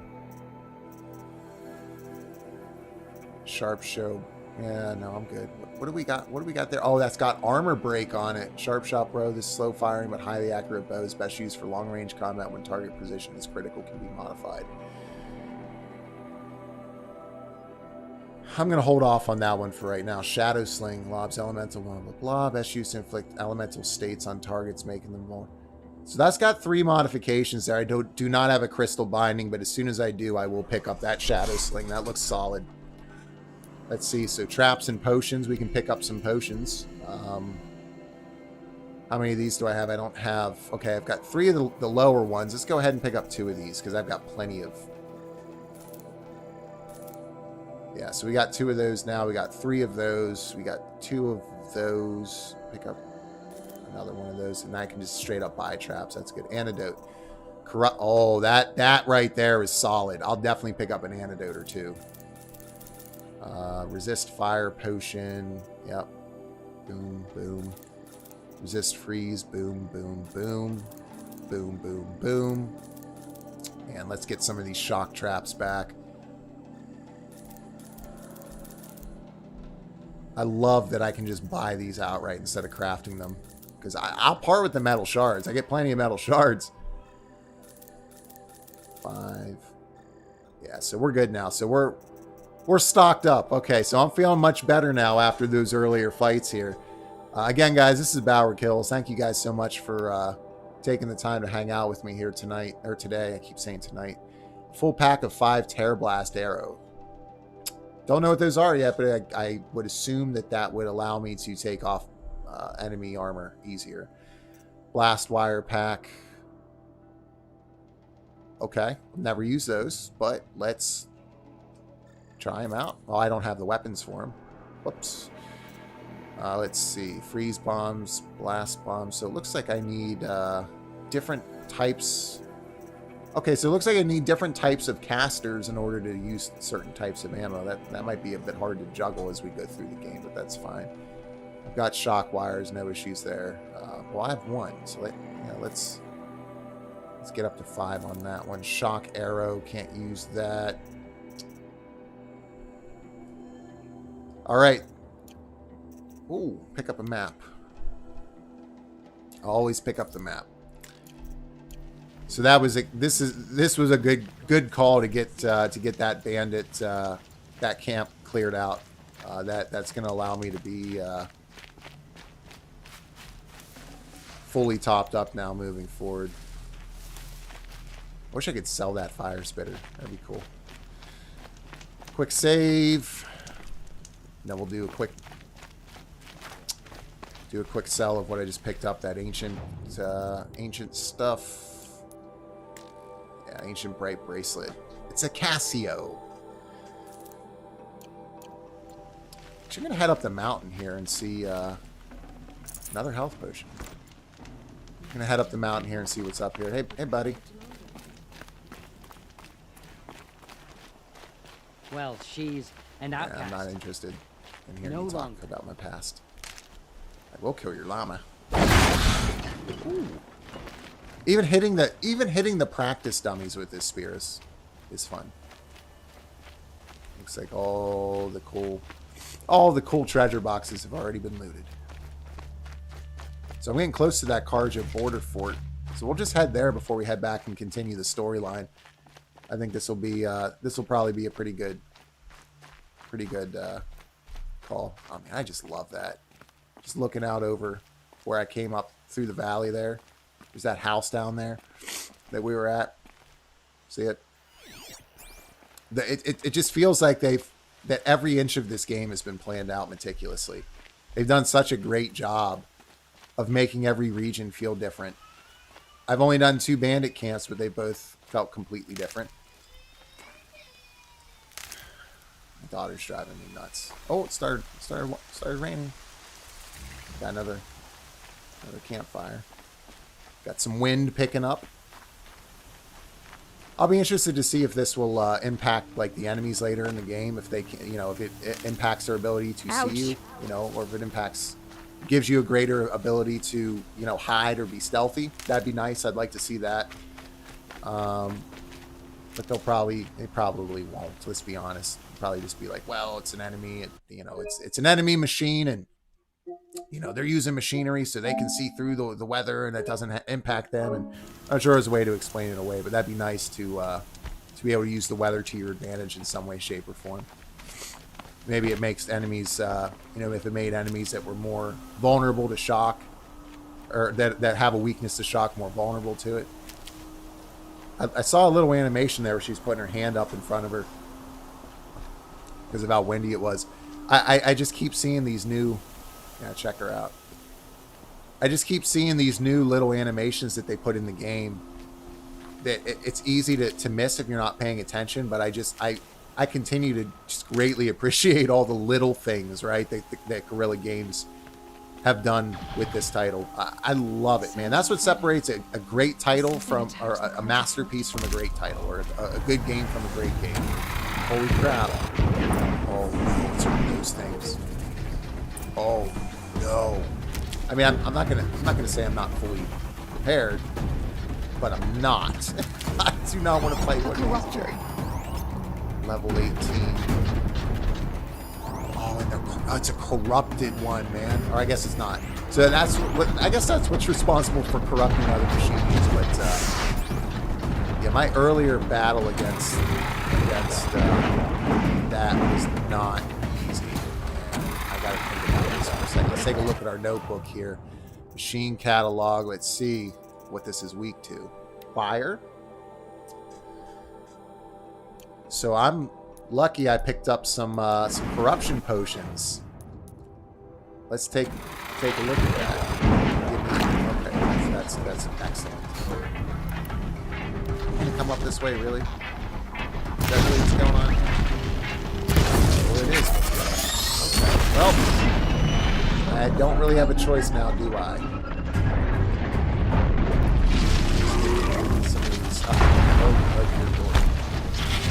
Dude, it is tearing the actual box apart.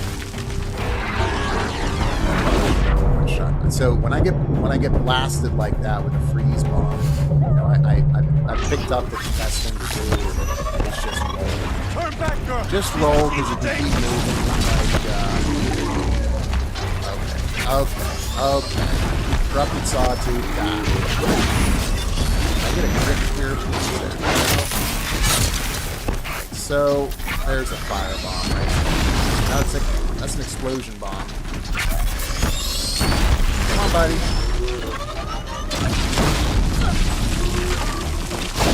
There's a trap. Oh, it's jumping around the traps. Yo, smart. Slow rock. It just threw a rock.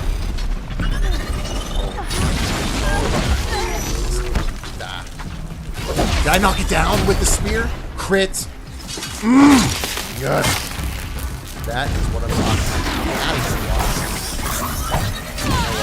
You know what? Oh, this is so good. This is so good. Let's get that fire going. He is almost down. That's not at all what I wanted to select there. I do have trouble selecting sometimes under fire. Metal Gear. Colonel. It's Metal Gear. You little frickin' menial son of a bitch. You die! Truly, the sun shines upon us this day. It wasn't the sun risking. That's right. That's literally what I was just thinking. I love it, man. Oh, and the weather clears up too. What a game, man. Girl, approach. Yo, let me loot. Don't you tell me what to do.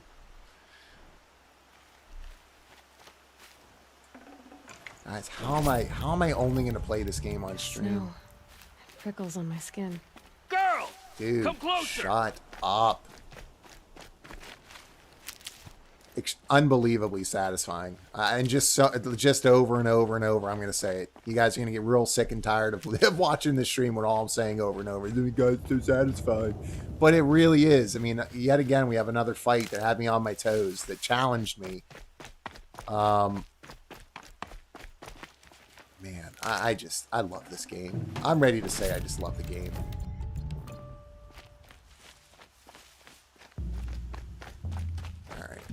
Did I loot the big dude?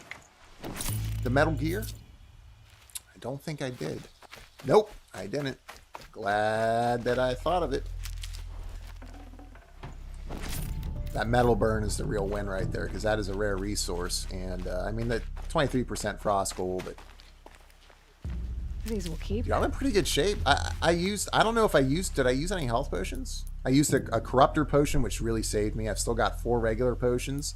I got a couple of yeah, if I used any one, maybe. That was overall a fantastic fight. But I love how that was breaking like the rocks that I was hiding behind and jumping around my traps and throwing stuff at me. Just a really intelligent enemy. Killed a bunch of people out here. So, will you open the gate for me now? You heard her. Open the gates and send word to Captain Balon. Where are you headed, girl? West to Meridian. Oh man, I got chills. This is cool, man. I love this fortress on the mountain in the snow. The Way of Broken Stones is a hard run, even. I got actual chills. You might want to have a word with Captain Balon. He came from Meridian not long ago. You find him in the fort, on a balcony to the left overlooking the valley. Okay, thanks. We're the ones who should be thanking you for taking down those machines. Walk in light, Nora. Oh, I got another trophy. All right, let's see what we got there. Rocking 14%. This game's so good, it might, as long as it doesn't have the requirement to beat the game on the hardest difficulty, because I have no interest in that kind of thing.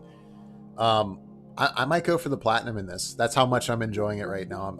I'm kicking around the idea of doing that. And I don't do that often. Destroyed the corruption inside the Nora Valley. All right. Do I have any trophies that are less than 50%? Definitely not that one. That's 75%. Yeah, no, probably not. All right. Man, I feel like garbage, but this game is totally making it worth it.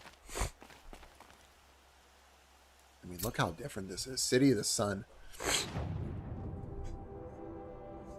Search of all in the Ostrom scrounger she met the night before the proving. Somehow the killers targeted her through Olin's folk. That's right, I forgot about that guy. Revenge of the Nora. Yeah, I still got to go back and do that. So that's going to be the next thing that I do. I'm going to head back where I came, but first let's go talk to this dude and see what's going on. Man, I love the feel of this. Just like the different architecture here versus where, you know, you came from in Mother's Heart. And I mean, like right now, everything, you got different colored. Is this the Frozen? What's the name of the expansion in this? The Frozen Wilds. Is this blue because it's part of the Frozen Wilds expansion? Because normally those quest markers are green, but it's looking like this one's blue. So maybe I'm starting the expansion already. Let's see. Nothing but trouble. That's all there is in Banuk lands. Dude, wear a shirt, man. It's like the guy, and I'm going to be honest, it's kind of me. That's me, right? Like, it's like 32 degrees outside or 33 degrees. And they're wearing shorts. Oh, it's not freezing. I'm good to wear shorts. I heard you talking about trouble in Banuk lands. Was that out loud? Ears must be getting worn down from all those long leg blasts. But you heard right. I'm fresh back from the cut, looking for better scavenging and better shards. I guess you didn't find them up there? Not with the Banuk wailing about new machines and talking spirits and their purses frozen shut. What's a trade route without trade? It's just a route.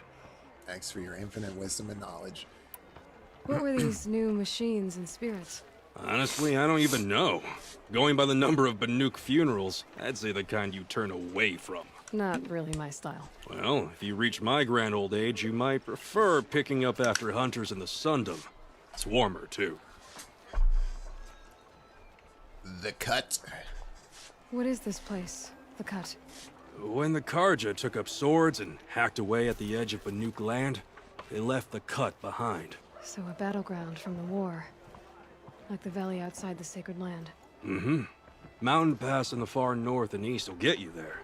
It's open to outlanders, hardy ones, like you. Just don't expect much of a welcome. Especially not now. I'm uncomfortable with the high visual fidelity of that dude's hair on his body. There's a trade route. I thought the Pops, Banuk I'm going to be kept to honest with themselves. you. We Oseram and the Banuk are neighbors, after all. What's a few mountain ranges between friends? I have some acquaintances out there, still trying to dig a living out of the ice, but they say nothing seems to stick. All the superstitious nonsense and rampaging machines aren't helping. New machines and talking spirits? I'm interested. Thought as much, just looking at So I'm you. assuming this is going to be the Say you gateway weren't into the warned. expansion. There's a slip of a trail through the northeastern mountains, past what we call the Grave Horde. You won't miss it. You'll find what passes for a town on the other side. Maybe someone there can talk you out of it. Maybe. Maybe not. Thanks for the information. Into the Frozen Wilds. There it is. Level 30. So I really like the way that they've kind of implemented this in the game. So that feels totally natural. As somebody who hasn't played the game before, that felt like a complete and total natural extension of what I was already doing. And my interest is already extremely piqued by this. But the way that they've added the expansion into the game seems like it's just extremely well done, very well integrated. You can come back over, you know, if you've beaten the game before. I'm sure it would work well from that perspective too. But that's cool to just kind of naturally stumble across that. It's not out of the way or hidden behind some, you know, obtuse weird thing like, oh, I don't know, the freaking Crystal Giant in Dark Souls, which Artorias of the Abyss DLC is one of the best DLCs of all time, but I could not for the life of me actually had to look up how to start it because I couldn't figure it out. So I'm glad it's not obtuse like that. That's well done. Let's see. Got some texts here from... I think one of the skills lets you pick up unused traps. No way. I'm going to text this person back.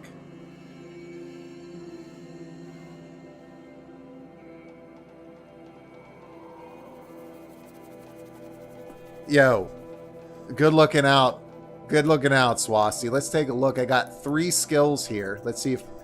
So apparently I can pick up unused traps. So earlier when I was making fun of myself for how terrible I dropped that trap down,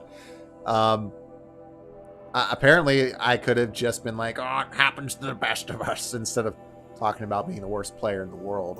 That literally, do you guys see how bad that was? That made me feel like the worst player in the world. But apparently there's, again, a skill that would be incredibly useful and helpful here somewhere. Let's take a look. Disarm traps. Traps and tripwires can now be disarmed and reused. Requires scavenger. Where is scavenger? Okay. So I'm going to buy that just so that when I get 1 more or 2 more points here, I can use that. Good looking out, Swasti. Thanks for the heads up, man. So pick up scavenger, extra resources, and looting down machines. That's cool. I wish there were more spear abilities.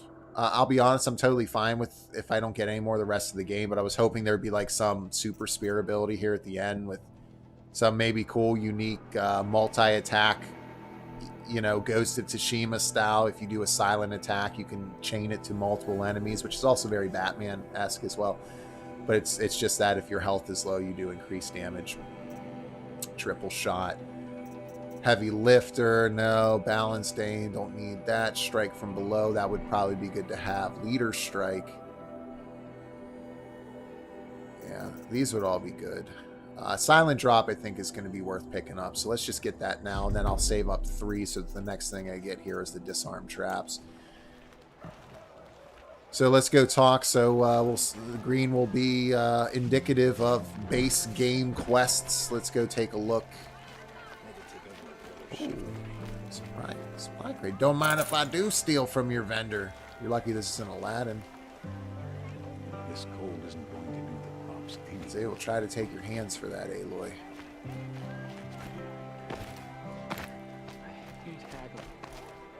Whoop, there it is. Don't need to break out into the song right now. It is odd that it's still snowing inside. I mean, that is odd. But that's fine. Not going to nitpick. Here's the thing, too, guys. You'll find out about me if you don't know this already. I have the ability to be objective.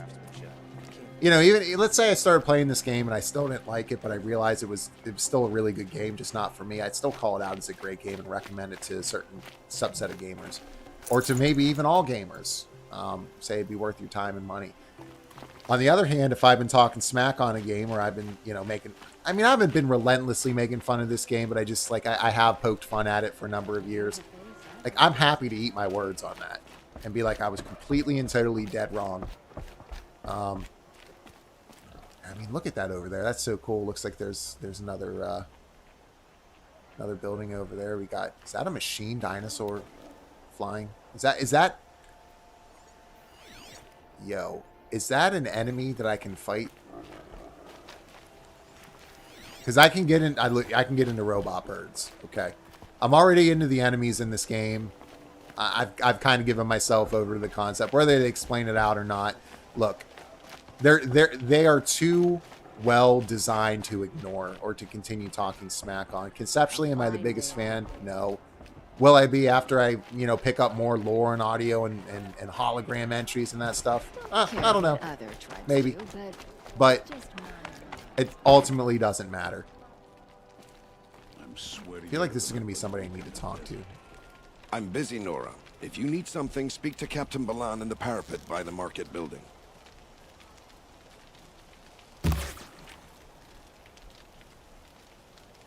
Well then.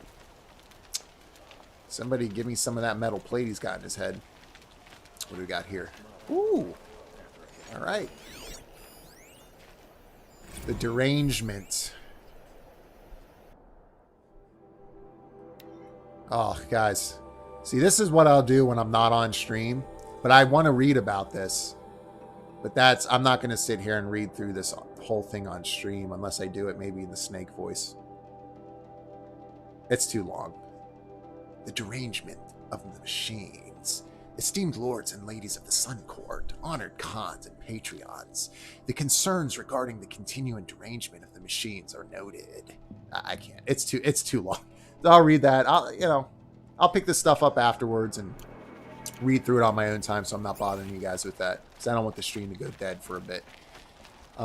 Keep things moving. Ooh, yeah, we'll pick up some loot back here. Another supply crate. Gambler box.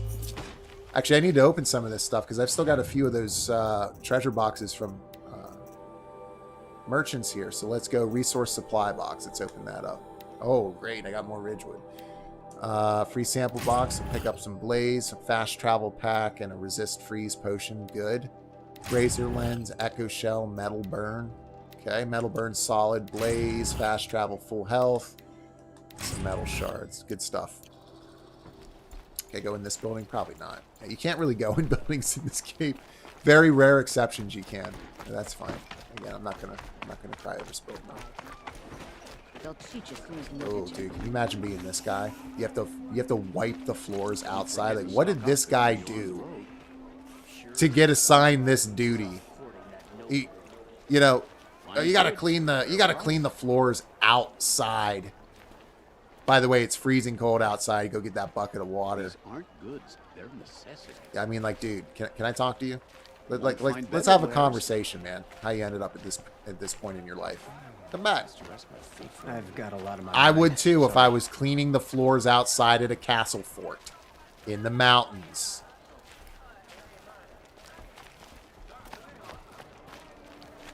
Women rising in the ranks of the Hunters Lodge. What's up, Balin? Captain Balan? Oh, Balan. The guard at the gate said you'd been to Meridian recently. What can I expect on the trail? Nothing good. More machines all the time, and our scouts report corruption that way as well. So much for sealing things off. Keep to the roads. They're safe enough. Though after what you did at the gate, I'll wager you don't scare easy. It's a good quality. I could put it to use, if you don't mind a quick jaunt back east. I know it's bold of me to ask a favor after you just did one, but... Dude, the expressions in this game are so good. If there's anything you need to know about the Sundom. Like, the NPCs and side quests and stuff even occasionally have, like, these in-depth expressions that just... Like, they're so realistic at times. And like, Aloy and her little smirks and, like, the little... You know, the shine, the glint of disgust in her eyes or her face and her mouth when, you know, certain people say things or do certain things. And it's not, you don't see it as much in the NPCs. You still see it occasionally, or the side quest NPCs, even though you still see it there. But like when you're talking with main characters in the story, it's unbelievable work by Guerrilla Games. I was a fan of the bow. The slow time and shoot was clutch for me. Really was able to pinpoint weaknesses and notching extra arrows. Nice, man. Watching you play makes me want to go back and play. Yeah, man. That makes me feel like $1,000,000, brother. Thanks for that. Yeah, I mean, I'm a fan pretty much of everything I've done so far. Obviously, my favorite style of play at this point is point blank in your face range with the spear, knocking them down and getting that R1 to pop up for the crit hit. But yeah, the bow. I really, really like how significantly different it feels when you actually add some handling onto it. I was expecting it to be like, oh, maybe you can move the bow around a little bit faster or something to that regard. No. I'm also able to hit... my daughter's losing her mind again. What was I saying? Oh yeah, the bow. So adding those modifications on have been significant. They've made a significant damage, and they've got this. I've got to disable voice on this TV because it just pops up for no reason all the time. But it actually allows me to like hit those weaknesses that you're talking about, right? Whereas before it was like really clunky and you couldn't really feel the, you really couldn't feel the difference with your 5%, your 6%. Now that I picked up some modifications, they are giving me plus 30% handling, and then another one that gives me additional 15%. It's done absolute wonders. So, and I also really like this idea of different play styles and different builds. It's not like a Dark Souls style where you can make, a super customized build for your Aloy, but, investing in different branches of your skills and then investing in different modifications and using weapons certain ways. You can just play the way that you want to play and unlock the things that you want to unlock. And, first, and it'll change and dictate the way that your Aloy plays differently versus another. It's great. It's really great. So let's talk to this person about favors. What do you need, Captain? I sent several patrols east when we got word of corrupted machines there. I'll let them confirm my fears, so I sealed the gates. But it looks like we left some men behind when they were closed. Waleed, tell them what happened. Machines attacked us near an like that abandoned helmet. Nora village, sir. Lakir told us to pull back. Then I lost sight of the others. Never seen a Nora woman before, soldier? Have some respect. Report to her, not to me. Nice. Lakir always stresses reporting back, so that's what I did. I felt Dude, I terrible really about like leaving them behind. the armor on these Now guys. that the gates It's are cool. open It's again, kind of Roman I style. can send someone after them.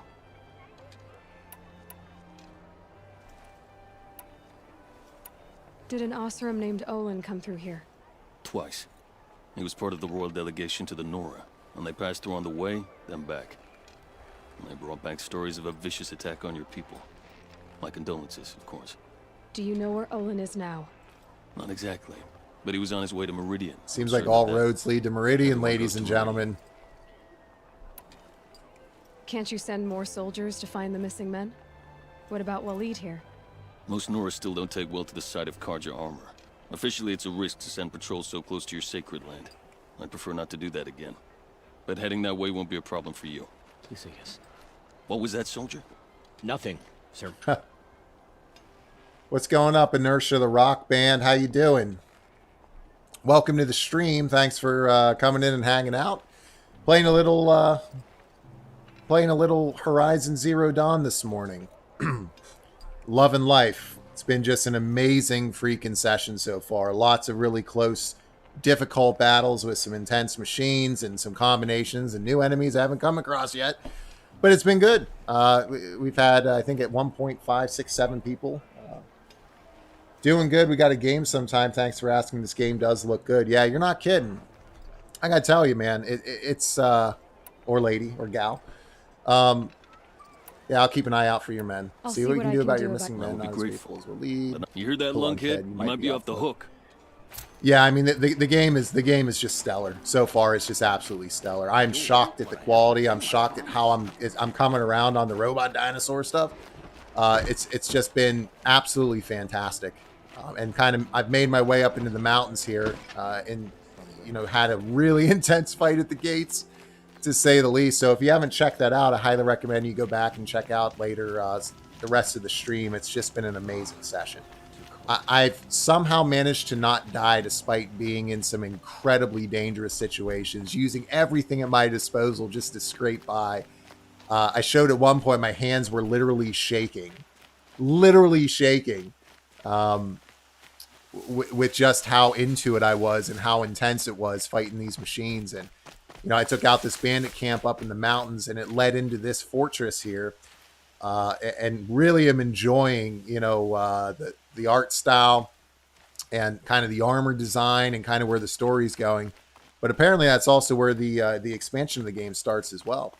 So I was able to kind of talk about, the frozen wastes up north and unlock the ability to start that expansion whenever I get to level 30 or even beforehand if I want to.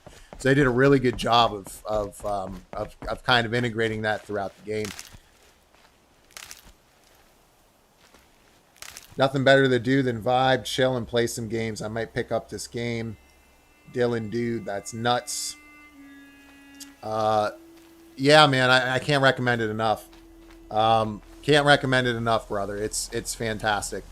It's you know, what's kind of blowing my mind about it still is that I keep expecting it to fall into standard open world territory, where it's going to start to feel like a bland open world game you've played a million times, which is the biggest issue I have with the Assassin's Creed series.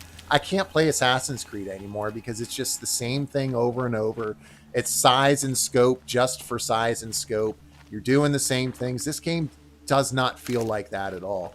And it's very similar to Ghost of Tsushima in that it should feel more like standard open world fare, but it doesn't. It feels like elevated comfort food, right? With a new appetizer in there that you've never tried before, right? When it comes to like the setting and the lore and the story, it's just so significantly different. I mean, we got some sawtooths down there. Let's see if we can take them out. I love the concept of fighting the machines. I just did a deep conversation podcast on the value of maintaining your mind rather than merging with the machine. This game kind of explores that. That's awesome. Yeah, I picked up on some of those themes, and you see a lot of games that kind of touch on that in a way. But the way that this game has done it, it's just felt unique, and that's so hard to do. You know, right? In any medium, you tell a story, you explore a theme. It's probably already been done a million times. So it looks like I can get my way down the valley there by going up and around. So let's go down and try to fight them. I think it sounds like a great podcast, man. Feel free to hit me up with the link there, and I'll take a look. Ooh, all right. We unlocked another text or a hologram file for me to check out later. Robar is coming. Let's see. There's a Robar location coming to your neighborhood. Okay, so this is one of the old world things. Special offer exclusively for blah, blah, blah. You know, Robar America's blah, blah, blah. I'll look at that stuff later when you guys aren't on stream. My problem with open world games is that devs often get lazy, and to your point, instead of being a controlled story, the world is so big that it almost takes away from the story. Absolutely. 100% couldn't agree more. It's a problem. And I, you know, I'm starting to really appreciate shorter games as a result of that. You know, Assassin's Creed Odyssey, I started playing and I was like, it's a good game, you know, but it just felt soulless. It just felt like, you know, you do a fetch quest and it's like you could see the designer putting the waypoint as far away on the map as humanly possible just for the purpose of, you know, extending your game time. I'll go all the way over here to pick this up, and just because we want to extend the play time and get our metrics up.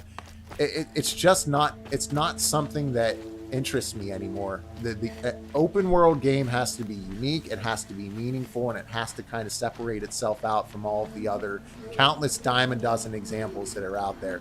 Horizon is doing that in practically every regard. Same with the looting system. It's still consistently fun to loot, despite the fact that looting should be, by all intents and purposes, or these grazers or these lance guys, lance horns.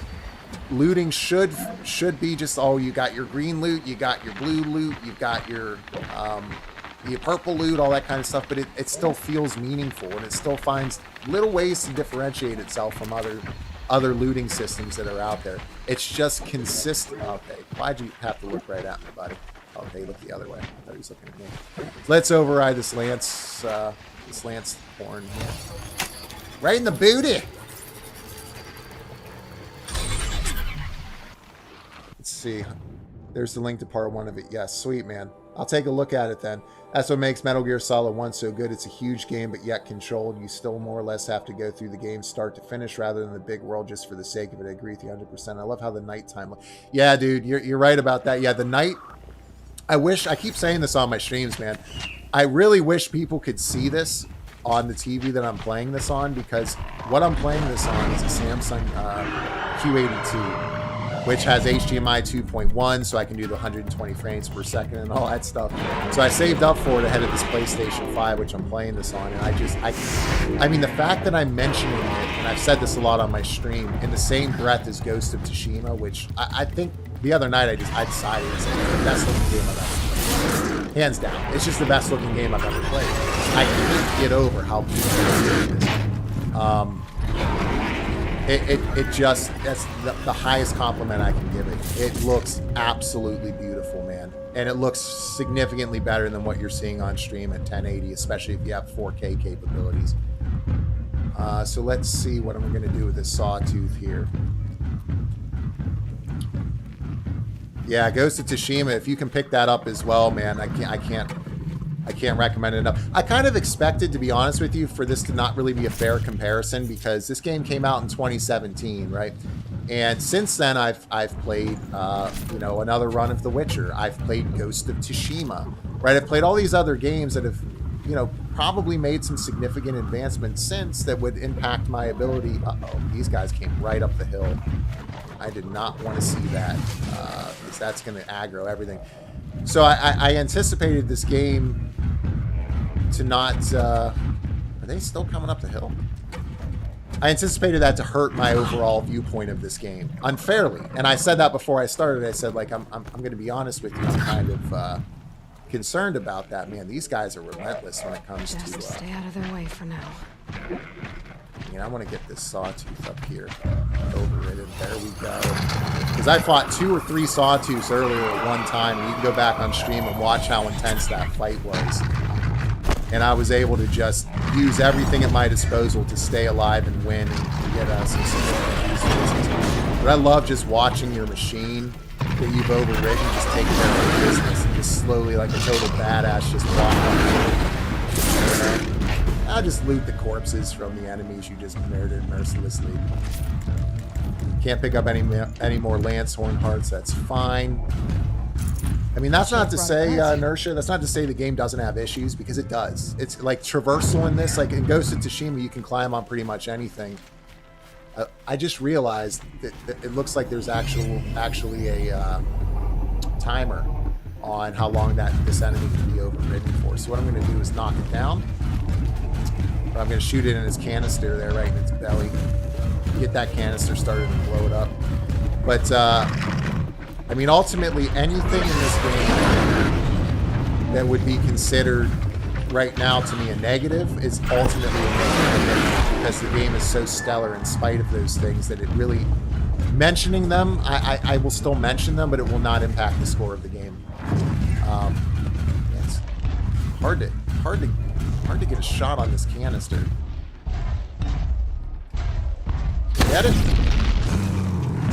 There we go. I got it. Let's see it blow up, baby. You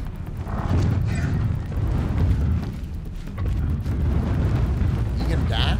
Oh no. As we knock it down with the heavy spear attack and get the crit hit.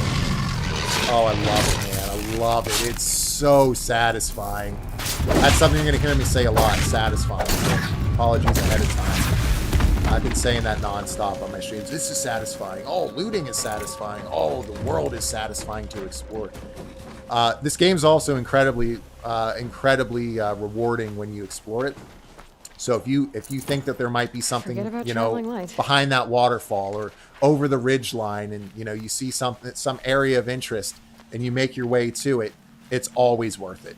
You're always finding new things, whether it's modifications for your armor, modifications for your weapons, new weapons, you know, rare resources, you know, data points and logs. Yeah, I know about this shard shoveler thing. Okay.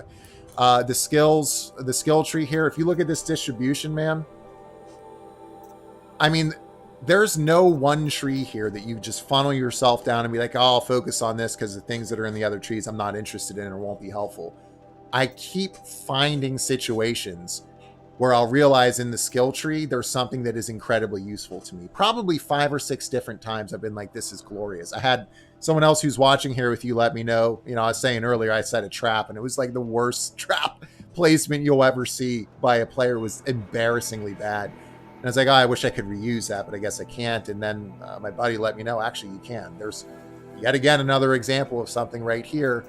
3 skill points, traps and tripwires can now be disarmed and reused. So if I had that unlocked, I'd be able to kind of to take care of that. But the game in just every way, shape, and form has just blown my mind, despite being 4 years old at this point. Also reinforces the point that we don't need to buy games the day they come out to enjoy them. They'll be just as good as they are when they were first released, even a number of years later. Right, so I talked about that in my video. So I put a YouTube video up on, you know, I'm playing this because I've never liked the concept, but There's something to be said for objectivity, and then, you know, I want to see what it, you know, here's a video of how I feel about it going in, and then when I come out on the other side, what's it going to feel like? You know, what am I going to think? This kind of plays a lot into that as well. So let's see. That sounds like a lot of fun. Crazy how machines walk right past you. 8 out of 10 looks like to me. Maybe 7.7 satisfied. I'm mostly just itching to play Destiny 2. Is that Destiny 2? DT2R, but it's cool to see some other games look really fun. 5 years is a good window to buy games, and yeah, they really are. So I've kind of always been in this place where, you know, I've always struggled with that because I buy collector's editions of games. I mean, I just waste so much money on games the day they come out. I got to get them the day they come out. Got to get them the day they come out. And then they just sit there in their plastic for ages, or in my digital library for ages. And I get to them one day, but it really took me probably a good solid year and a half to break that habit. And I still fall into it every once in a while. But yeah, this idea that you got to play a game as soon as it releases, you know, is not accurate. Right here, I'm playing a 4-year-old game, and it's standing tall. It's standing tall, man, with anything I've played in the last 4 years. The enemies are actually smart, dude. I like this game. I would give right now a 9.5. That's how much I'm enjoying it. The enemies are smart. The skills that you're unlocking to take them down all feel meaningful. Your leveling up feels meaningful and great. I wonder if I jump up on this rock if I can do it. I'm just going to fight these guys straight up. They're just watchers. So we'll knock them down with this. Then we'll end them with a crit. Do the same thing to this guy. See, he actually moves out of the way right there. He's going to try to blind me. All of the enemies, man, are different. They all have their different attack patterns, and you have to really get used to fighting them on their terms often. You know, I mean, I've really struggled with certain other enemies because I just don't know the attack patterns. But this concept of breaking them down, breaking off the different pieces of enemies to make them really vulnerable is great. I mean, these are the easiest enemies, I think, in the enemies watchers, but they've also put them in situations that make it very difficult. So one of the boss battles early in the game, they had them as ads. They use them as ads all the time, right? That classic concept of you've got a big bad or a more threatening enemy one-to-one, but then you toss, just like in any MMO, you toss a bunch of menial enemies out there to harass you, and, you know, it really makes you prioritize who you attack and how. So the different mixtures of enemies you come across in this game is brilliant too, how they kind of play that out. So I'm going to go ahead and just fast travel back to where I need to go, because it is pretty far travel. I've traveled pretty far today. So let's head back over to Red Echoes here. We'll go to this, we'll go up to the nearest campfire, which looks like it's right about here. So I also like that they've got what are called fast travel packs. So I've got 15 fast travel packs, and they're essentially save ribbons, Resident Evil style, for fast travel. I love it. It makes you explore the world a little bit more. I mean, they're not so restrictive that it's like a nuisance, right? You always have enough to fast travel when you want to, but it also incentivizes you to continue exploring this beautifully well, you know, created world that's just been meticulously designed by Guerrilla Games. Just amazed overall at how much I'm enjoying this game. Stocking up? P.S. Your hat is clutch. Thank you, my man. I appreciate it. Yeah, it's a good hat. I like it. I actually typically wear caps and beanies most of the time, but this is my favorite hat of them all, man. So I shoot my videos in them. I think it's a good piece of flair for to kind of stand out a little bit as well. But I've always liked these type of hats. Appreciate the comment, man. Diablo 2 Resurrected. Problem. If I got Diablo 2, yo, Swasi, what's a Paragon level? Remember when you asked that, man? Yeah, one of the people watching, man, used to play Diablo 3 with me. One of the very few games that I bothered to get a platinum trophy in because I was so addicted to that dude. Look at the moon, excuse me, and the light coming through. I mean, if you could see this on the TV that I'm playing on right now, man, and if I was streaming this in 4K, you would have to pick your jaw up off the floor and reattach it to your face. It is so beautiful, man. Looks like we got another watcher here. I really like shooting these guys in their eyes, which is like an instant kill if you can hit it. So I missed somehow, which is fine.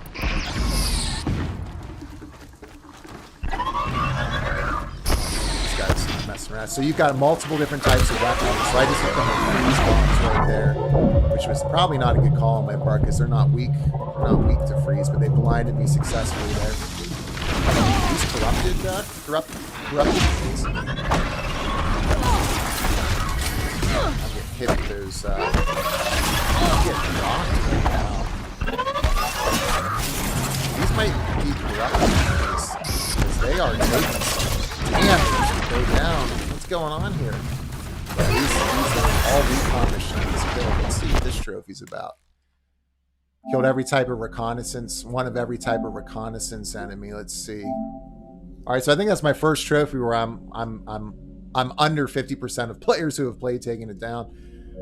This is hard right now. This is, let's try and get these shots and knock them down and crit them, but oh man,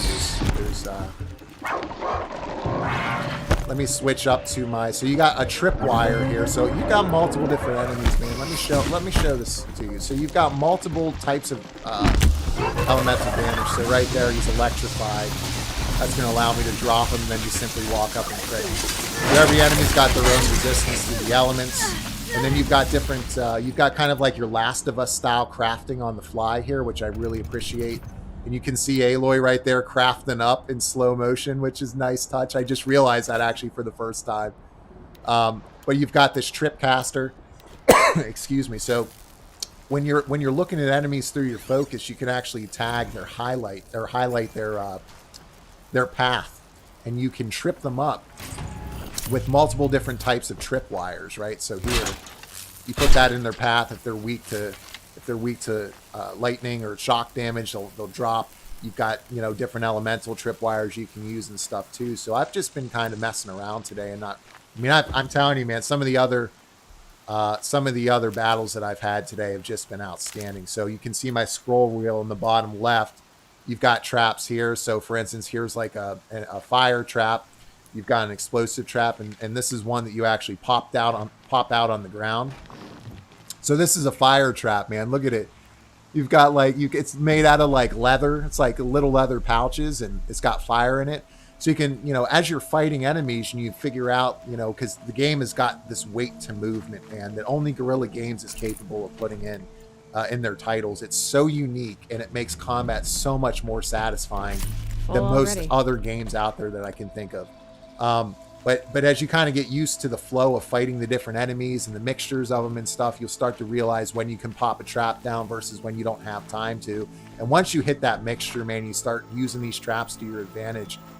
It just brings a whole new set of dynamics to what's already a very unique, incredibly fulfilling, rewarding combat system. Just fantastic overall. So I wanted to show you that while you were here. See, it looks like a third person has popped in. Thanks for hopping in. BauerKillz playing a little Horizon Zero Dawn this morning. Heading into the afternoon here soon. I don't know how much more time I have here. But let's see what some of the comments are. The moon through the trees looks amazing. Yeah, you're right. I give the art/beauty feel look at this game an 8.5 or 9 out of 10. Dude, I got to tell you, man, making my way up the mountains earlier. So now I'm in stealth here. I'm going to try to get this sawtooth. Is this a sawtooth? Yeah, it is. Let's try to hit that canister and light it on fire. Sorry to spoil your fun. Looks like we did. Did we light it? No. So watch this. So I'm gonna set a trap right here. I'm gonna set a fire trap right here. So he sees me. Here he comes. He's running. Boom. He's down. He's down. I did not do much to him.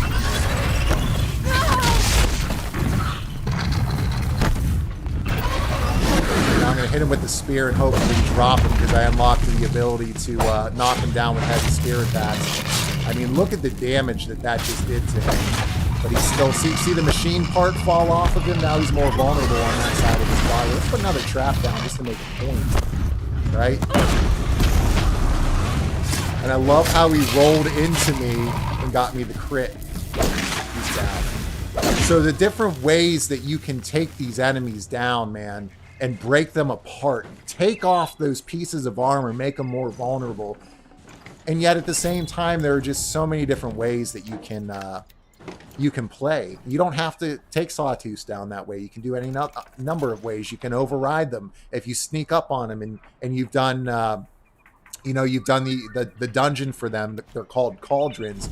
You can override them and use them to your advantage. You can mount enemies and do mounted combat.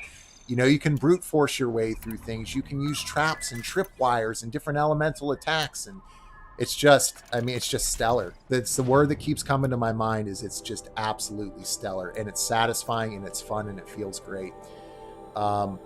So I'm going to go here and just mess around with my resources a little bit, because I unlocked the ability to disassemble some things and get some shards back for them. My daughter is still losing her mind in the background. My wife is, God bless her, man. She's taking care of kids so I can stream. Let's see here. Turkey bone. I'll hold on to those. Those are good. I mean, this ridgewood can go. I'll be honest. I've got so much ridgewood, I don't know what to do with it. I need to free up some space. Inventory management is a bit of a pain. Actually, let's look at crafting here. So let's see if we can upgrade anything. Looks like I need some rich meat here to upgrade. So you can always upgrade, your outfit satchel, your weapons satchel, your potions pouch, your sling ammo, your resources satchel. Looks like I need to track down some boars and stab them in the face, and take some of their resources to upgrade that, so I'm not having to juggle through this as often. Well, hey, buddy. Yeah. And then you get that experience, those experience points popping up on the right-hand side. It's very... I was talking about this earlier, too. I like that the game doesn't stop when you lose. You have to kind of stay on your toes. But, the experience points that pop up. The game feels very Killzone. Even though it's a third-person open-world game, you can still see a lot of elements from that Killzone series carrying through, whether it's getting experience for different types of kills and shots and, resources and completing, experience, and then how the game feels and how movement, plays out and the combat system. It's all blatantly influenced. If you've played Killzone before and you like Killzone, you'll pick up exactly on where those influences are coming from directly. So let's take a look at stream here for a minute. Guys, I'm going to see if I can't get Bauer Babble up here, because I want to talk to you guys here for a minute. But this particular one here, you see there's nothing here.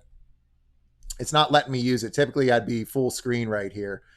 But let's talk for a second, because I see you guys have been sending in a lot of comments. So let's go through them here.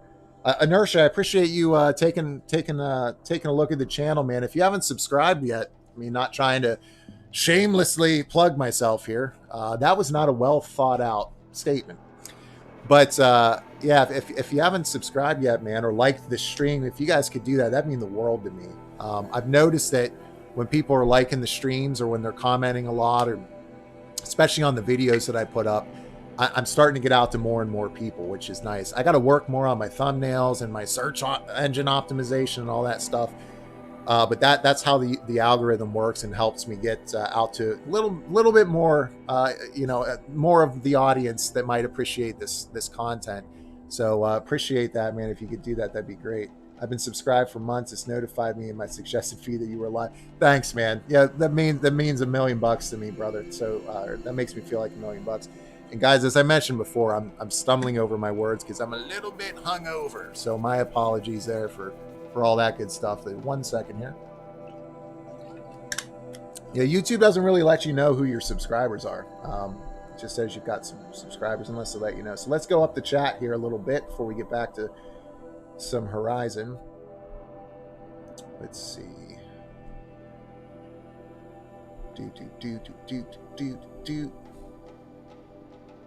All right, so it's not letting me. All right, here we go. That lightning move was so sick. Yes, I was cool. The game is positive in that if there's only a handful of humans left, this game gives me hope that humanity could claw back to the top of the food chain. Yeah, I've been seeing some different I've been seeing some different tribes, and you know, I didn't think that, because I typically don't like tribe stuff in games. I'm just not a huge fan of that concept all that much. Doesn't do much for me. So like Assassin's Creed 3, for instance, just like tribal stuff, it's just not my cup of tea for the most part. But in this game, it's certainly been awesome. So I was in that fort that I was in when you joined Inertia. It was sick, dude. The armor design was different. Like their customs were different. The way they talk to you were different. That is one of the bosses I fought earlier. So anyway, let's take a look here. Liger Zero Soul Stealer. I don't know the reference, but it looks like you have been ejected from a Liger suit and then have to fight Ligers. Yeah, a Liger. Napoleon Dynamite reference. Love it. No, I don't know the anime. I just know the Liger from Napoleon Dynamite. Havoc Slayer, what's up, man? Welcome to the stream. Thanks for hopping in, man. Good to see you as always. Just started playing this game like 2 days ago, Bauer, and I'm really enjoying it. The particle effects in the environment look really great. You're not kidding about that. Out of this world. I'm glad that you're playing it. Another person who was checking this out, me, good friend of mine, she started playing this as well. She got it on PC. She's having a good time as well. She's struggling a little bit in that cauldron that I struggled in as well, but she's also having fun with the game. Wife and daughter. I have a wife and 2 kids as well, 3 and 6 months old, daughter and son. God bless you, man. That's crazy. Yeah, so I've got a 5-year-old and a 2-year-old who's going to be 3 soon, and they're keeping us on our toes. But it's the greatest thing in the world, man. Being a dad is the greatest thing in the world. Huge shout out to your family, wife, and daughter for holding down the fort while you chill with us playing some games. Very chill and vibey of you. I can relate. You know, I got a lot of friends, man. I got to be honest with you. I got a lot of friends who have partners that aren't supportive of gaming as an art form or as a habit, we'll say, right? Or something that they're interested in. And I could never understand that. I could never be with somebody, or I would be miserable if a person just kind of trampled on my interests like that and couldn't support it. You support one another, you love each other. My wife has been the best thing that's ever happened to me. I mean, my kids too, but without my wife, the kids wouldn't be there. She's been so supportive since day one when I, instantly, started playing Silent Hill Downpour in front of her. We've been together for 10 years, and she gives me time to play. She gives me game days. She lets me play in the evenings. She takes care of the kids for me when I want to stream. She's encouraged me to spend all this money getting off the ground, man. I won't say the amount here on stream because it's not important. Anyone knows, but buying these lights, I got multiple lights here, and I bought a new, computer, and, bought this TV, and, bought this microphone, and all that stuff is all extremely expensive. And she just was like, I want you to be happy, whether it turns into something that's successful, you become a big YouTuber someday, one day, or not. This is an outlet for me and my passion, which my entire life, man, has been gaming. Since I was a kid playing Double Dragon in the original Final Fantasy, I've watched this medium evolve into a legitimate storytelling art form and medium, and it's just been wonderful. So she supported me, man, and I would never be able to do any of this without her love and support. And we're playing It Takes Two together, by the way, on the PS4 out in the other room, and it's good stuff. That's a great game to play with a significant other. So yeah, definitely shout out there. They should remake the Metal Gear Solid 1 franchise in this vein of the Horizon series. I'm just imagining Metal Gear Solid 3 being kind of like this game. Yeah, dude, Metal Gear Solid 3 I think was already just amazing. Like, that's probably my favorite game in the entire franchise. That's in my top 5. I think that game will always be in my top 5. It's so good. I want to see them, as you've seen probably my video on this, I want to see them remake the original Metal Gear games. Do a solid Snake origin story, and they could do it in this vein. But we got to see, man, a rookie solid Snake coming out of the Green Berets and into Special Forces and like learning the ropes and doing his thing, and seeing human Frank Yeager and their friendship and their relationship evolve into what would one day be, Gray Fox and Solid Snake and the Cyborg Ninja and all that good stuff. They got to explore that. I'm just hoping that they're using this remake of Metal Gear Solid 1 to kind of gauge interests for, remaking those original games. I think that they should certainly do that. I subbed when you did the Metal Gear Solid video. I really liked it. Thanks, man. You're one of the few that did. There were a lot of people that came into that video. So right now it's got like 2 or 3 times as many dislikes as likes, because people are fanatics and they see that I'm, they just assume I'm talking smack on something and then they just dislike it, which is fine. Like, that's totally fine with me. My opinions aren't always going to be the most popular, but I'm always going to be honest and upfront with people on what I'm thinking. And I even say in there, it's going to be worth your time. It's Blue Point Games that's doing it, right? So if Blue Point Games is doing that Metal Gear Solid remake, then it's going to be worth your time and you should still play it. But yeah, I mean, no matter how big I get, if I ever get to the point where I've got, 1 million subs or hundreds of thousands of subs or whatever, I will always be myself, man. And I will always have that ability to kind of separate out what I personally like versus what's objectively good or bad. And I want to be able to guide people into, games that are worth their time, industry topics that they should, maybe care about, or they're things that they would care about that maybe they don't know that they would care about if they didn't hear those types of things. So yeah, my opinions on certain things won't always be the most popular, but I'll always be real with you guys. And hopefully you can enjoy my commentary and my thoughts, even if we disagree respectfully. That's totally fine too. I love having differences of opinions and debating these different things with people. Let's see. Amen, couldn't agree. I'm sorry for the low interaction. I've been here the whole time. I've been listening to you while I'm doing my house chores. Nice, man. Yeah, no, I appreciate it. The fact that there's even one person out there that's like, you know what? I want to listen to BauerKillz while I do house chores or while I work or while I, before I go to bed or whatever it is, man. 30, even if it's just for 30 seconds, man. Cheers. Thank you for that. Thank you for all of you guys for taking time on a Sunday to hang out with me. And again, what are you guys doing with your lives? Right?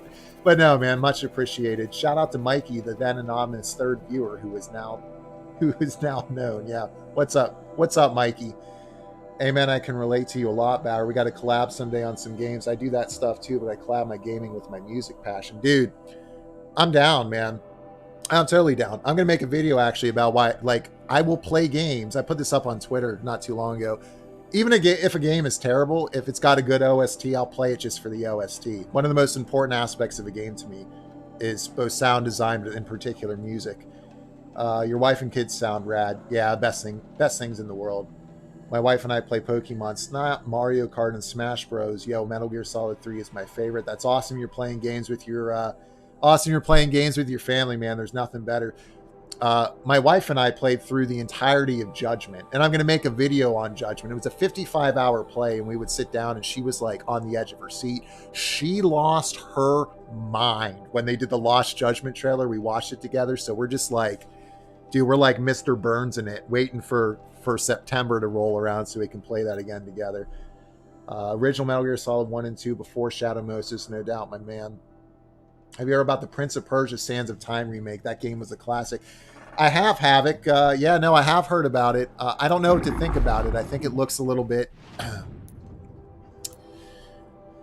I don't know. I think it looks a little bit basic, if that's the word. I mean, I'm gonna reserve judgment on it until I see it and play it. But I remember playing the original Prince of Persia's on floppy disk back in the day, man. I'm old. Yeah, those games were great. I never played... I played, I think, the first one of the first new ones, the Sands of Time or whatever, which was really cool with that unique mechanic. At the time was so brilliant, rewinding time to, kind of go back and redo your mistakes. A concept that Braid, by the way, absolutely mastered. If you guys have not played Braid, and I made a video on that as well, please go play it. One of the best indies, if not the best indie ever. Although I'd say probably not, just because the Binding of Isaac exists. But I digress. Let's see. I'm pumped for Prince of Persia remake Havoc. Nice. I was hoping Vicarious would remake it, but yeah, I'm pumped for it too. I love your gaming channel because I can tell that you are honest and not a shill. I appreciate that comes through, man. I've gotten really frustrated here. I really wish I had my Bauer Babble scene working, because when I do these live streams, it's kind of a two-pronged thing, right? I play the game or a multitude of games, especially on Friday nights. I'll play a bunch of different things. But I'll also kind of treat it as a podcast. It's kind of like half and half. So right now we're kind of in podcast mode as I want to engage with you guys a little bit. I'm thrilled to hear that carries through, man. You know, but like after the PlayStation show back in, I think it was November, no, not November, that came out in November, over like maybe a year ago, summer. And I just thought just objectively, I thought it was such a weak showcase, right? It was just such a weak showcase. They didn't give you a release date. They didn't give you a price point. They didn't give you anything other than haptic feedback and all that kind of stuff. And I made a video on that too. But going through YouTube, you could see all these people out there just selling out, and very blatantly and transparently and openly.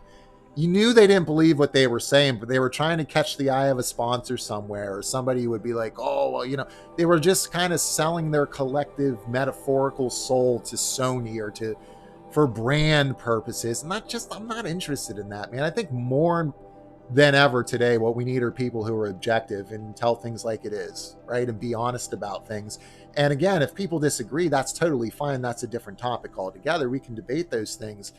But man, yeah, there's so much artificial stuff out there from people on a lot of gaming channels. And you can kind of see once people start to get viewers and subscribers and they start to get offers for sponsorships and stuff, they completely and totally change. And that's just never going to be me, man. I don't care if I never get another subscriber. I don't care if I get 5 million more subscribers, right? All I care about is sharing this medium with the world at large, geeking out about it with my friends and other people out there, and having a good time together and talking about games and life and the industry, right?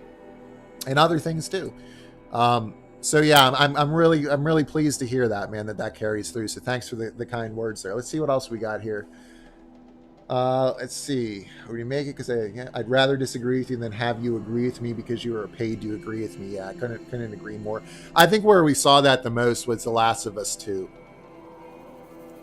The Last of Us 2, the dishonesty around The Last of Us Part 2 and also I'd say Red Dead Redemption 2 as well, is, you know, I think, so let's put it this way. The fact that Red Dead Redemption 2 is sitting at a 97 overall on Metacritic and Ghost of Tsushima is sitting at an 83 is all you need to know about the current state of objectivity in today's world.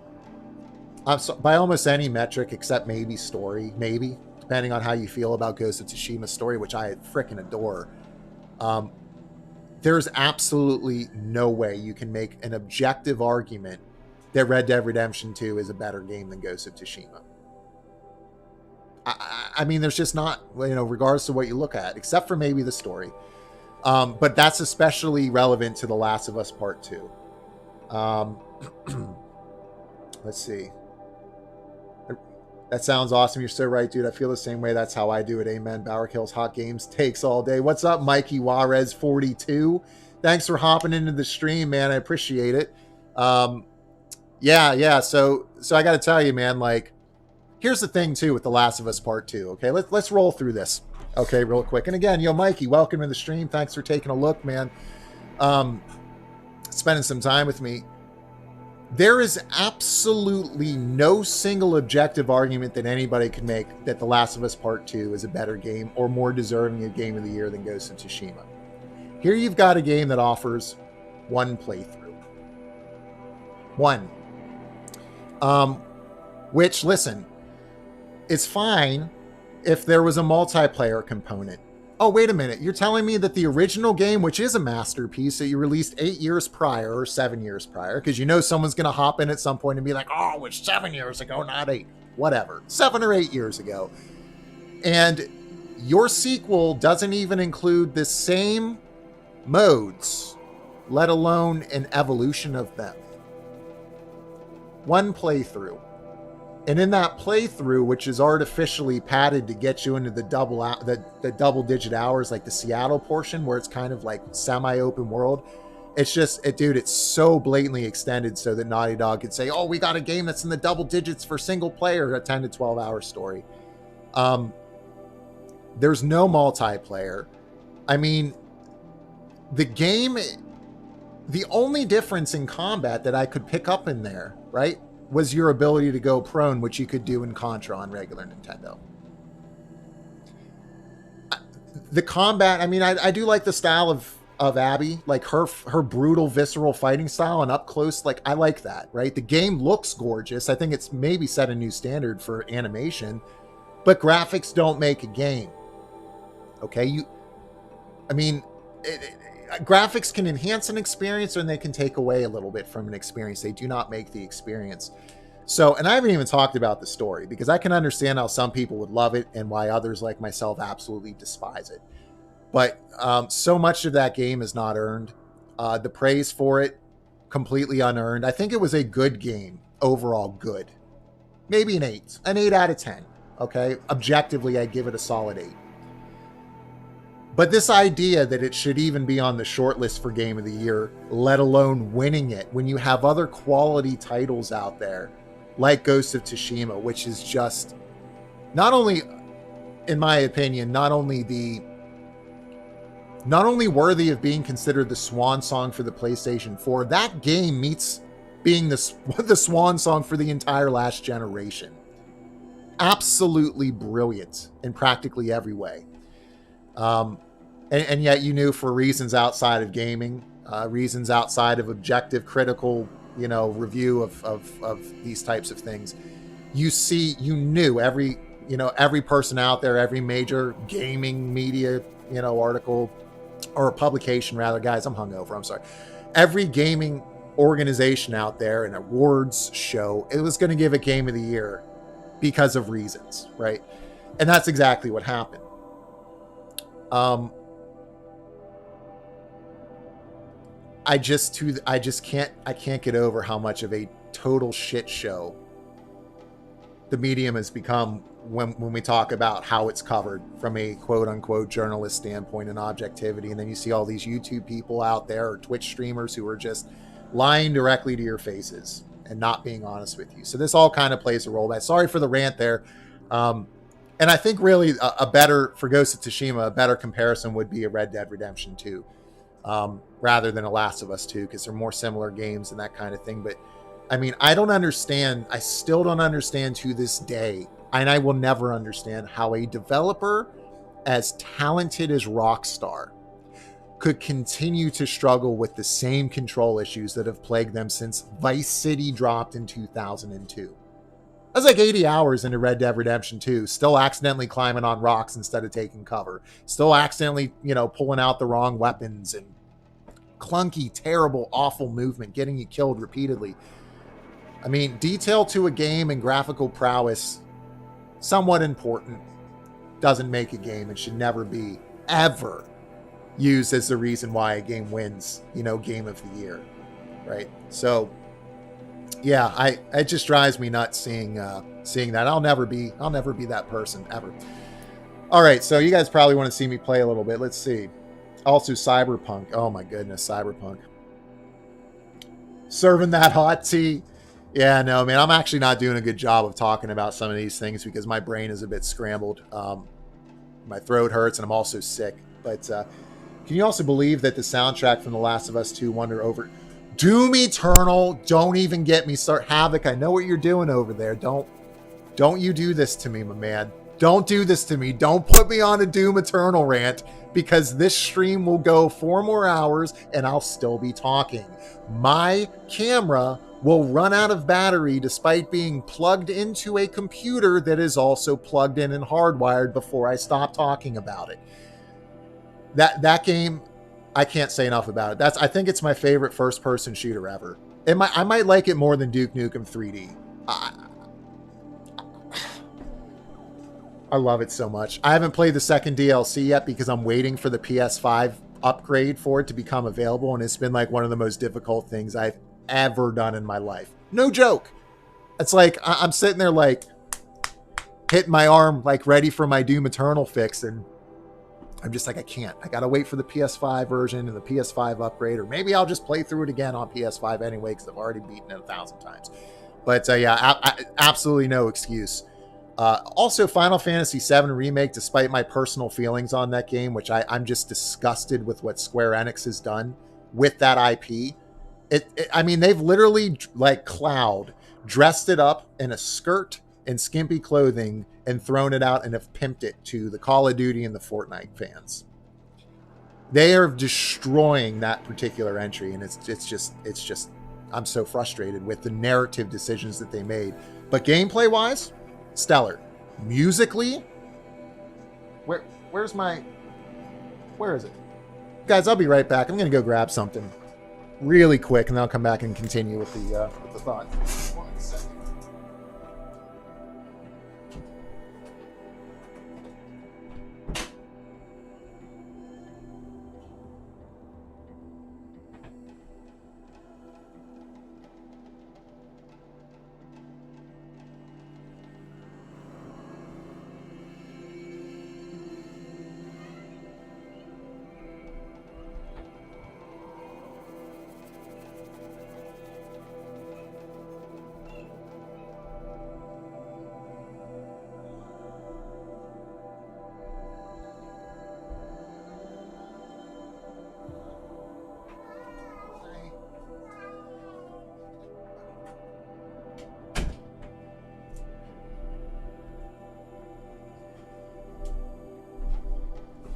All right, let me do a little bit of flexing here, guys. I'm sorry. When we talk about Final Fantasy VII, there's only one real Final Fantasy VII, okay? That's the original. I picked up these little polygon dudes. It's like you can actually see Cloud's hoof hands and stuff. It's the exact polygon figures from Final Fantasy VII. I got it for all the characters and stuff. So you'll see them in the background on my videos, just kind of like standing up back there. You got Reno and Rude and Red 13 and Aerith and all that stuff. But anyway, back to the train wreck that is 7. We talked about music a little bit earlier, Inertia. And one of my biggest concerns with the 7 remake before it came out was, are they going to butcher the music? I grew up listening to all of the Final Fantasy franchises back when they were just middies and Super Nintendo. I would download them on my computer, get viruses, because I didn't know what I was doing. I was a kid. And listen to them. You know, right in the early days of the internet, you could find, you know, rips of those and get them on your computer. So I listen to those, but like the music from Final Fantasy is some of my favorite music ever of all time. I'd buy the piano collections. I'd buy like all the different stuff related to them. And when Final Fantasy X came out, the remaster of it on PS3, they didn't give you the option to use the original soundtrack. And they completely destroyed Nobuo Uematsu's OST, which is one of the best ever. I was so upset. It significantly brought the whole experience down for me. And then later when they released the PS4 version, they were like, okay, we'll give you the option to use the original soundtrack. But at that point, I already owned it on Vita and I owned it on PS3 and I could do the cross saves, but I wasn't paying another $40 to get it on PS4 and I already owned it on PS2, so on and so forth. So I think the best part of the Final Fantasy VII remake is how well done they've done the music. So I bought this. This is the 6-disc, I think, edition of the soundtrack. I think it was like $80 or maybe $100. And it's really cool. You got like the actual materia in the bottom there and it shines, So I picked that up, and they got the discs named well and stuff. And, they've got the jukebox disc at the end. It's like a bonus thing here. And I think, to be honest with you, I really think that the fact that didn't win Soundtrack of the Year. So not only did Doom Eternal get stiffed by The Last of Us winning Soundtrack of the Year, but the Final Fantasy VII Remake soundtrack, which is absolutely beautiful and gorgeous in every way, also got stiffed on that. Again, despite my personal feelings on it, I think that game deserved far more recognition and awards than it got because of the political reasons that The Last of Us 2 was put up to win everything. It's disgusting, man, and it's foul. It's more importantly, it's all very transparent. So, anyway, rant's going off. Let's see. You were doing fine, bro. You sound great. Thanks, man. I ain't got time to bleed. Yeah, I ain't got time to bleed. Colonel, listen. Behind D. What's a Russian gunship doing here? I need to play Duke Nukem 3D. Yeah, I picked up a platinum in it, too. That's a game I played growing up. It, to this day, holds up. I mean, you got to learn how to explore the environment 90s style. It's very different than games today. But if you know arena style, looking for switches, using key cards, finding secret areas, all that good stuff, you'll love it, man. It's still awesome to this day, and it's still my favorite chain gun in any game. It's awesome. It's like, it looks like Wolverine. He's got like 3 prongs on it with a bunch of circles on the side, and then Duke's got his hand on the side. And, you know, people say now going back to play it is cringe because we've moved on as a society where, you know, when you're making sexist, misogynist jokes and you're making, you know, this, and that. No, it's still to this day, I think, absolutely hilarious and funny and great. And, you know, I wonder when we will reach the time and period when developers and publishers and investors realize that the people that are screaming the loudest about this crap are not the people that are playing their games. They're not the people that are playing their games. Anyway, the rock band, same. Been hoping for a new game for the longest time. That's dope, dude. You need a vinyl player. Actually, man, I do have a vinyl player. I've got it out in the other room, and I've got the special edition for Persona 5 soundtrack on it. Actually, let me go. If you guys want me to go show you that, I can bring that in here. I probably like that more, to be honest, than even this Final Fantasy 7 special edition. I can bring in and show you the records. They're all different colors and all that stuff. But I actually jam out with my family. We'll pop it on out there. It's like that Verifone one where it's like you can use Bluetooth and CD, and you can do the vinyl player and all that stuff. It's all in one. But I use it mostly for the record player. And my kids, man, they dance out hard to the video game music. My daughter asked me to play Final Fantasy stuff on the way to school when I'm dropping her off, you know, every week. It's great. I've never been prouder as a dad, you know. And she's like, "Yo, can we get the Final Fantasy 9 battle music, please? How about the Chocobo theme? Because that would make my day, Dad. Kid, you've already made mine, you know." Let's see, 6 discs. Oof. Yep. Oof, that's amazing. The sexist, misogynist jokes are almost funnier now, even if only unironically. Yeah, they really are. No, I agree. But are you going to do a Resident Evil 7 playthrough? That would be amazing. I think I will at some point. I'm not sure if you saw my last video on it where I talked about my soul dying a little bit because I didn't pick it up for the first time. It's the first mainstream Resident Evil series title that I haven't gotten on launch day in over 20 years. So it's just weird not playing it, man. I think it's going to be a really good game. I don't think it's going to feel like a Resident Evil game.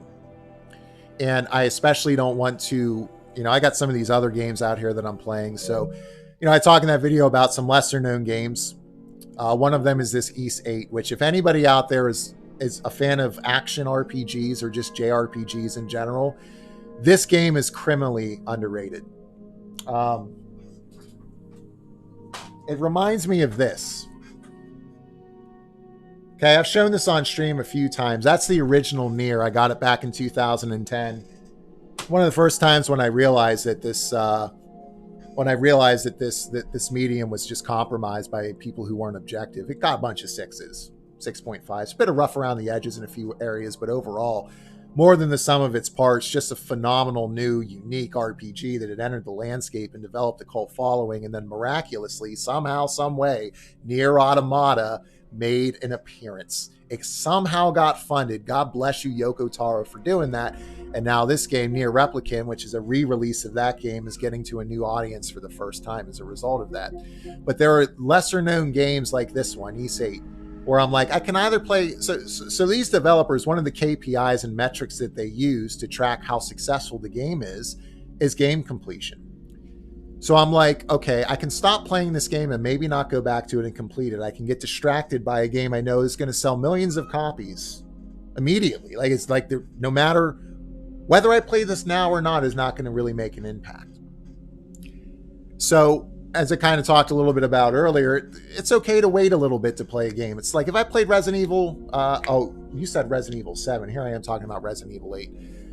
I'm dumb. Guys, I'm only mildly retarded. I promise. But no, I actually beat Resident Evil 7 in VR from start to finish, and to this day, I think it's my greatest video game accomplishment because I didn't know it was possible to get that scared without having a heart attack or some kind of coronary, right? Coronary? Yeah, coronary. Yeah, no, 7 I really enjoyed, but anyway, no, this Ys 8, man, its title has scared people away. Lacrimosa of Donna. What does that mean? Lacrimosa is just Latin for weeping. 8 scares people away because, oh, it's the 8th in the series. You know, plus I don't know what this East is.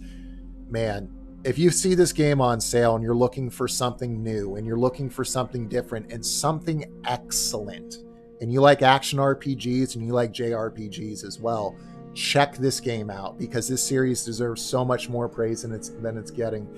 So I'm playing that. I'm playing Trials of Mana, just some, you know, lesser known games, and Trials is great for its own reasons. It's literally a Super Nintendo RPG on modern systems. It's great. I'm really enjoying it. It's a budget title. It's fairly basic in a lot of ways, but the combat system is so satisfying.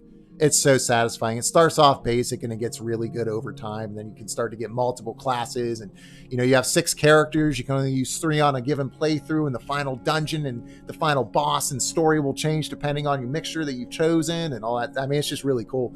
That's a budget title too. You can get it for $40, or you can get it on sale for $20 when it goes on sale. So these are the type of games that I want to put my time and attention to, or if I'm playing them when a big title comes out, I want to make sure that I keep my attention on them instead of going and, you know, getting distracted and maybe not, you know, maybe inadvertently hurting the developer or the publisher somehow when I appreciate those games and I want to finish them. Another good example of that is Wasteland 3. So I downloaded Disco Elysium, which you could make the argument needs to be played because it's just criminally undervalued. It's criminally underappreciated. So this kind of is maybe a little bit of a different situation. But Wasteland 3 I also ended up beating. And Wasteland 3 would have been on my short list for Game of the Year last year if it didn't have so many bugs. We're talking Bethesda-style bugs here, where, you know, launch Bethesda-style bugs, where you know during your session your game is going to crash. You're going to have to hard reset your PlayStation, or dare I say even unplug it. And yet you still stick with it and play it because the quality of the game is so damn good. And I'm talking about 2008 Bethesda here, guys. I'm not talking about like Fallout 76, which I've appreciated at times, or, okay, let me rephrase that. Fallout 4 Bethesda. But Wasteland 3, another fantastic title that I wanted to make sure that I finished before I started up Disco Elysium properly, or before I bought Resident Evil 8, or, apply that logic to any new game that's coming out. I'm finding myself increasingly more interested in playing these lesser known titles, but again, only if I'm playing through them and I like what I'm seeing and I know it would be a boon to the developer and be helpful there, because these studios and devs that don't have the same level of resources, that are taking greater risks because they don't have a steer code that's dictating that they play everything safe. It's really important that they get every bit of help that they can, whether that's buying the game, whether it's on sale or full price, to make sure the proceeds from that actually go to paying the people who work their asses off on that title, or, finishing the game and getting them some metrics like that. So anyway, let's get back into the stream here real quick. I need to play Resident Evil 8. Let's see the Persona. Okay, you want to see the Persona 5? I'll go grab that. I never did the VR all the way, but I did the demo. Dude, the demo is nothing compared to the story. Like, the demo was cool. That was the kitchen demo, right? And I don't say that like, oh, you only played the demo. I didn't mean it to come out that way. What I meant was, the demo was like really cool. It was kind of a little gimmicky, but playing the actual game in VR, like, I can't believe I didn't boot my pants, straight up. Like, terrifying, man. You felt like you were there. You felt like you were there in that house being hunted by those Baker family members, man. I mean, the jump scares, it even made the molded bug me out. And I didn't really care for the molded as an enemy type. They just didn't, like, they were cool, but they didn't do much for me. But in VR, they did. Because they're standing right there in front of your face and you feel like you're physically there. I still can't get over how good the VR is. I thought it was going to be a gimmick, but it's like Total Recall. Skyrim Special Edition is a great example of it. Excuse me. It's just absolutely phenomenal. It actually, I couldn't do many of the dungeons because of the spiders in it. The giant frostbite spiders, which in the base game are like a joke. Like, it turned Skyrim into a horror experience. It's that crazy. But yeah, no, the VR is really cool. Let's see what we see. It was very effing scary, legit, no joke. You're right. The Resident Evil gunfighting multiplayer game. I've not heard of that. Gunfighting multiplayer game. I'll have to check into that, man. I don't know what that is. I'm a fighter game player and FPS. I like the competitive aspect. However, my favorite is story mode games that I can beat start to finish, like Metal Gear Solid. Absolutely, man. Yeah, I mean, this is the first time since 1992, since the original Mortal Kombat, that I had not bought or not had access to a mainline Mortal Kombat entry. I unfortunately had the Super Nintendo version. It was my older brother's copy who bought it for us. And my friend up the street had the Sega version. And the Super Nintendo version, like, it was all controversial back then because, oh, there's blood and there's fatalities and Sub-Zero's ripping a dude's freaking spine out of his body, so Congress got involved. And just like the government often does, they screwed everything up and they they manipulated people to think that it was something that it wasn't, and they misrepresented it intentionally, and all the stuff that we know government does often. And what ended up happening was Super Nintendo had a version that it was sweat, and then they would censor the fatalities. And my friend had the Sega version where it was uncensored, and it was really cool. But with my kids in the room, or the possibility, especially for my 5-year-old who can open this door and come in, I can't even risk that. I was playing God of War 3 ahead of remastered ahead of the release of God of War in 2018, the reboot. Which, guys, if you haven't played that somehow, stop what you're doing now. Stop watching this stream and go start a playthrough. Oh, what a great game. But I was doing combos, and as soon as I saw my peripheral vision, I saw it. Like, I knew the kid was up and she was coming into the corner of the room, and I paused it instantly. And she looked at me, she looked at the screen, and she looked back at me, and she went, "Daddy, red pee-pee."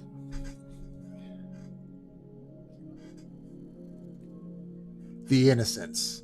That actually marked my soul, where I was just like, oh, because she was like 3 at the time, or just about to turn 3. So she's maybe 2.5 or whatever. And at that time I was like, I can't, like, with Mortal Kombat, the newest Mortal Kombat, like, kind of similar with Resident Evil 8, it broke my soul to not own it. But, it's worth not even having with how violent those fatalities are, because if she walks in during one of those fatalities, childhood's over. You grow up real fast, right? Innocence gone in a lot of ways. But no, fighting games are great, man. I'm not as much into the competitive style anymore. I love first-person shooters, but like online, I'm 35, and I've very clearly and blatantly noticed that I've lost a step. That metaphorical step that, like, trust me, I ain't no athlete, but when athletes get into their 30s and it's a hard time, for them to find a contract and all that kind of thing. I have tangibly noticed a difference in my play in those type of competitive first-person shooter, fighting game, just online titles in general, as I've gotten older, where tangibly I'm like, I know that if I was in my mid-20s, I would have killed that guy, or I would have, been faster in this way, or, I would have been able to do this or that, and there's just nothing I can do about it. So I've increasingly gotten less interested in first person and competitive stuff, although I still play, and you see Call of Duty on my system here, and I really like this Call of Duty a lot. I actually love this one. I really didn't like Modern Warfare much, but this one my brother picked up for me for my birthday, and I really enjoy a lot of what it does. The zombies is great, the main story is great, which is surprising, and the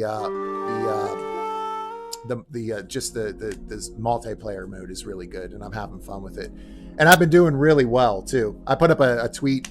I've been using Twitter. If you guys haven't followed me on Twitter, you can do that if you want. Same name, BauerKillz. I hate Twitter, but I use it because it's what most people use. So you'll see me occasionally post on there. But I put up a funny tweet after I did a really good round of Call of Duty, and people were telling me I'm cheating.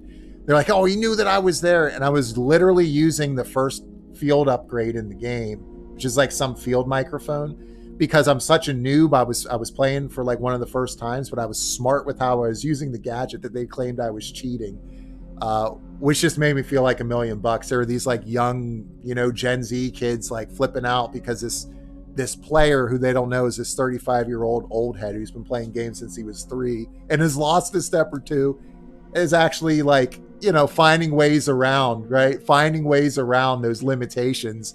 And so it has been fun though too, playing those games online. I see 6 of you are on here. Thanks for joining the stream. We're in podcast mode right now. Been playing some Horizon Zero Dawn, man, and what a session it's been as we have rolled through just an incredible couple of hours here on stream. Thank you guys for joining, for spending Sunday with me. God bless you all out there. I keep saying, what are you doing with your lives that you're watching me of all people? But appreciate the support. And we're just talking now. I'm talking to the chat. So if you want to get in on this, I don't have too much time left here on the stream. But if you guys want to get in on this, I'm answering chats. I'm reading through them. We're just talking about life, talking about games, talking about funny moments from the past and everything in between. So hop on in. So let's see. We'll let you know what Havoc Slayer says. Well, to let you know without spoilers, because I just finished my Resident Evil playthrough about 2 days ago on hardcore difficulty. Holy crap, man. Before I even continue, well done. Way to go, brother. That's impressive. Very apt name, considering. That's awesome, man. Moving on, experience worth playing. Not as scary as 7, but it is very immersive. Very immersive if you let it, but it will definitely feel like a Resident Evil game with some more action elements, which I thought were done really well. Love to hear it. Absolutely love to hear it, man. And you know what? Let's say that I pop in Resident Evil 8, and I'm not a huge fan of it. The fact that you got it and you enjoyed it, man, I'm happy.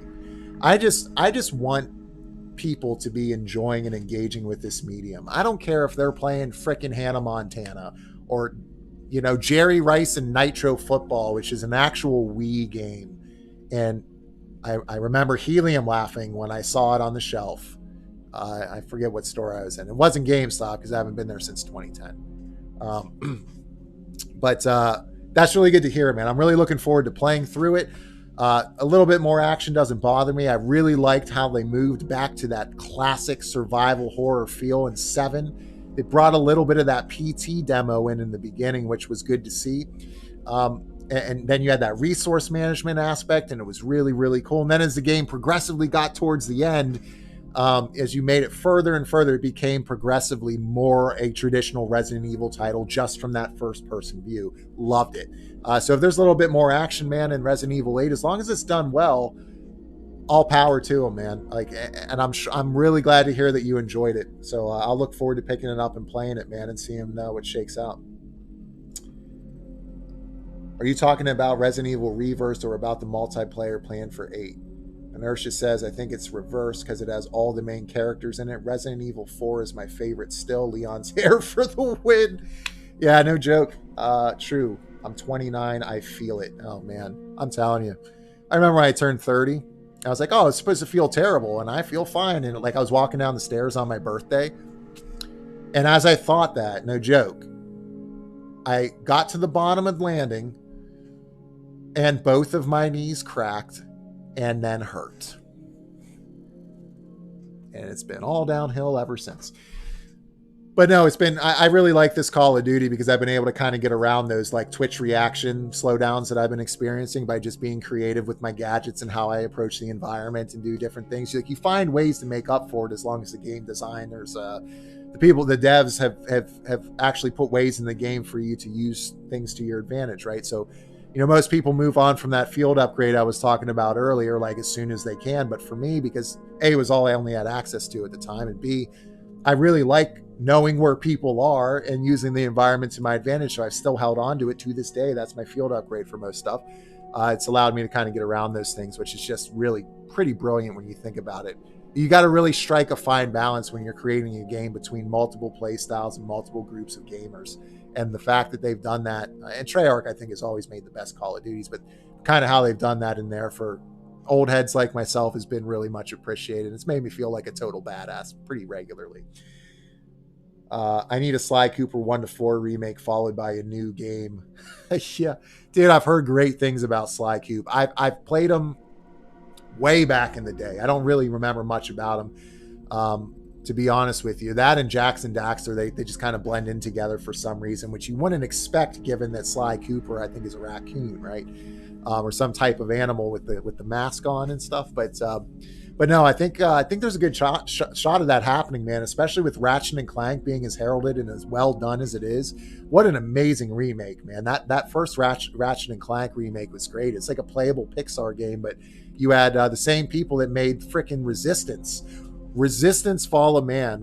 What a great trilogy of games, man. But really, in that third Resistance title, you had those unique weapons. I think there was one called the Mutator, which you could shoot at people and it would attach to them, and then if you shot them enough with it, they would mutate into like they would vomit and then mutate into like this poisonous blob that you could then use as an environmental explosive. I mean, just so creative and so cool. And seeing not Infinity Ward, Insomniac. I knew it began with an I. Seeing Insomniac kind of carry through that creative weaponry and that creative design into Ratchet and Clank was just awesome. Was just awesome to see it. It's so well done. But getting back to it, you've seen Crash Bandicoot remakes. You've seen a Medieval remake, which is as random as it gets. But you see the remakes of these games coming out. I wouldn't put it past possibility that we'll get some Sly Cooper remakes at some point, especially given the success of those types of remakes up to this point and how well they're being received and gobbled up by audiences that are craving not remasters, but legitimate remakes of formerly great titles from different eras. You know, Sly Cooper 1 through 4 definitely falls into that boat. All right, guys, so we're hitting over 3 hours here. I got to start winding down the stream. So before I do that, let's kill a couple more things here in Horizon. We'll get back to it. Oh, that's right. A fire bellow flanked by a scrapper. So let's take a look at what we got here from our handy dandy notebook. Watching too much Blue's Clues with the kid. Okay, so that was a different kind of watcher. It wasn't a corrupted watcher. It was, quote, a red-eye watcher. Let's see what the difference was here. I was like, these things aren't going down as easy. Uses swarm tactics, overwhelming in numbers, but also capable of focused laser blasts. Yeah, that was no joke. So if you guys didn't see it, on the end of my last stream, I fought a fire bellow back inside of a cauldron with like 20 watchers.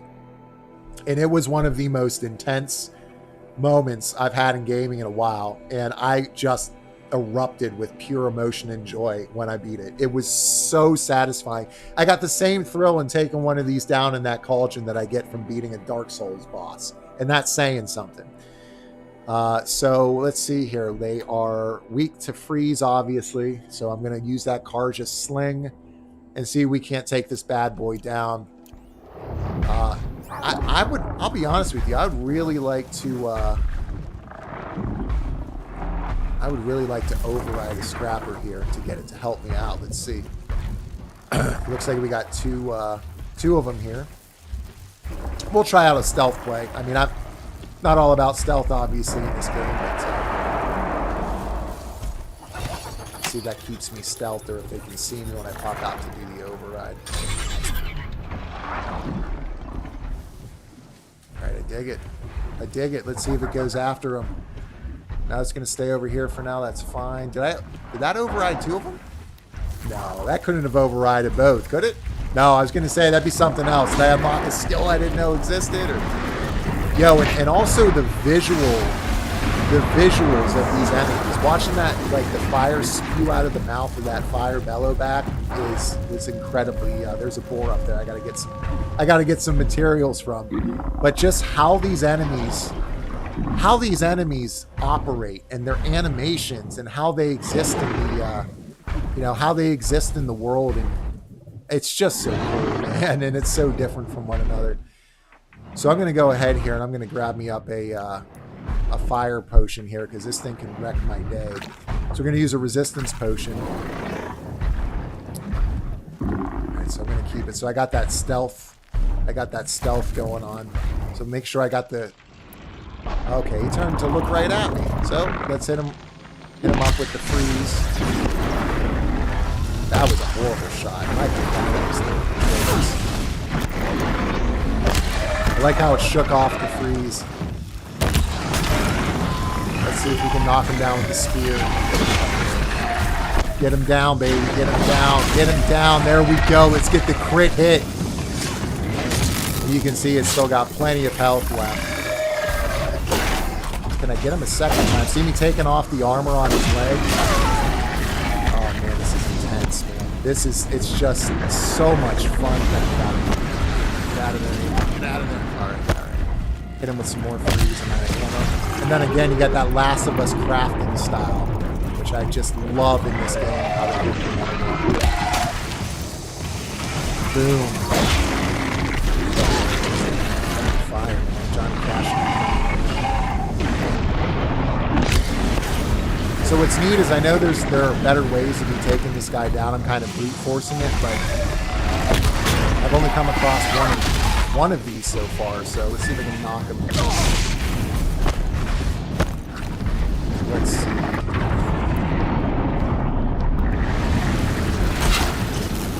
Let's see if we can get him to roll into this trap and charge. Hey, buddy. There, we got him. We got him with the shock. Is he going to drop? He's going to drop, and we're going to get that quick hit up.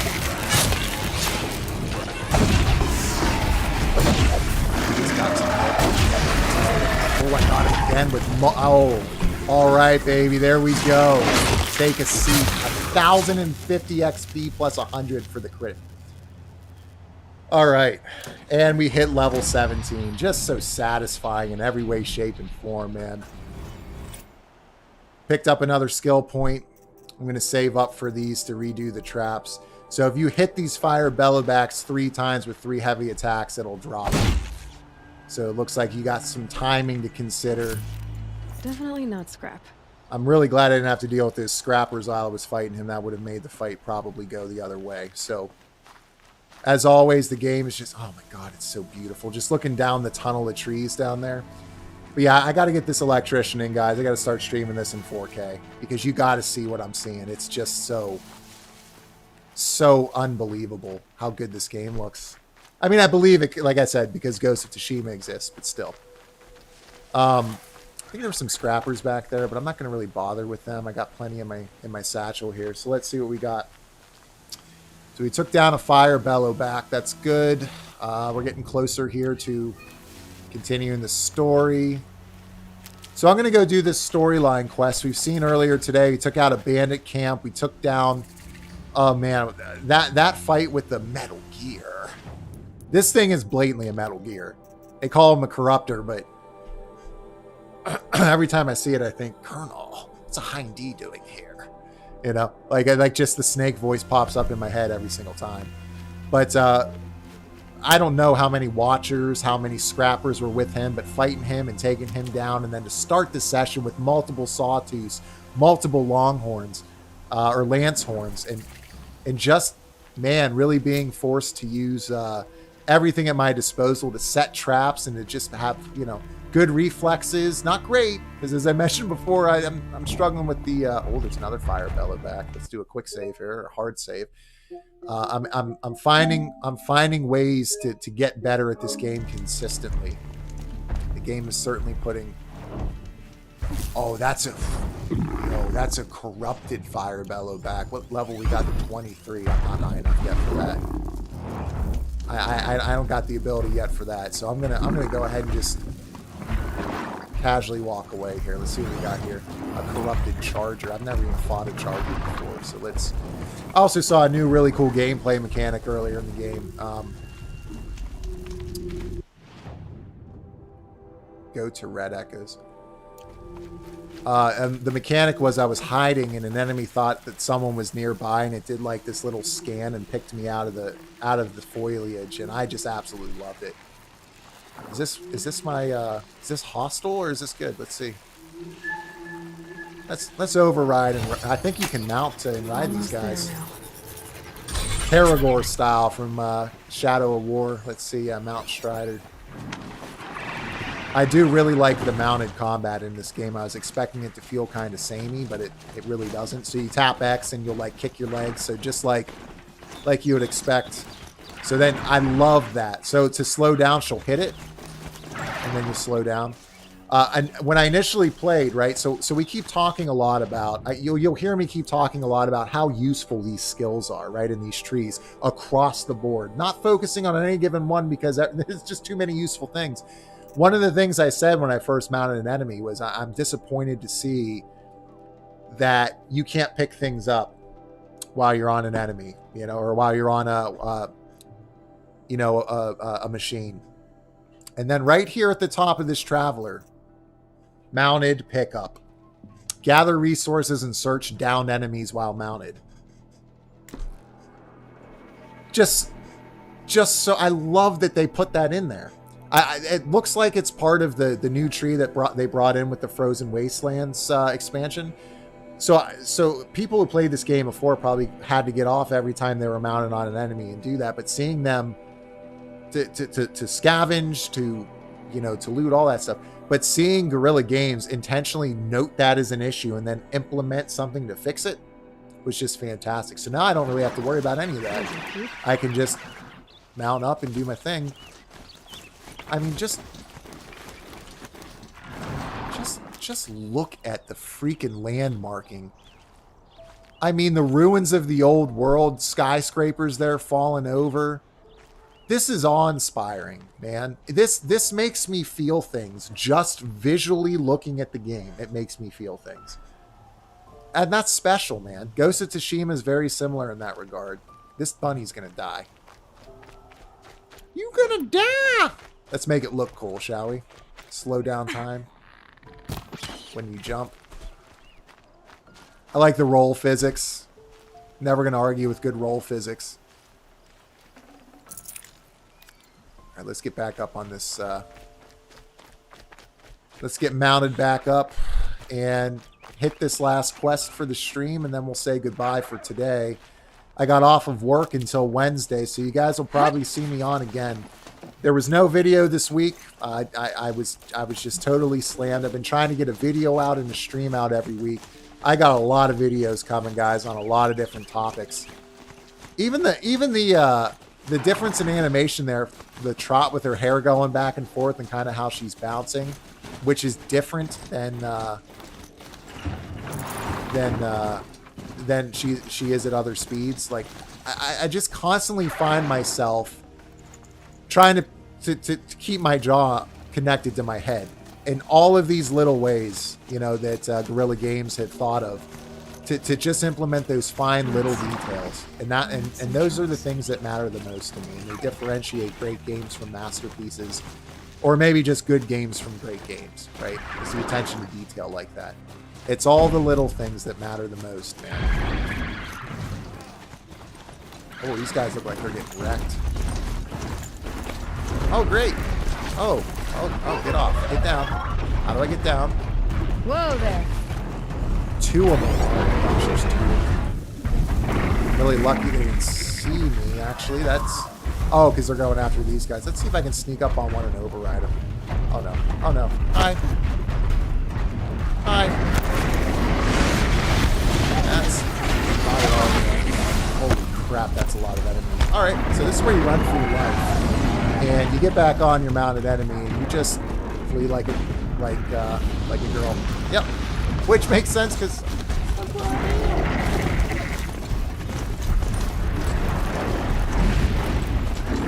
Right. Wow. This is so cinematic. I love it. Fire arrows going over here. I've never really fought on mounted before, so this is a new experience, and I'm not gonna lie to you, it feels absolutely fantastic. Look at the mountains over there, man. They're so beautiful. You can see the snow filtering down those peaks. Picking stuff up as I go. Let's see if they're gonna follow me all the way up this way. They will relentlessly hunt you most of the time. Let's see.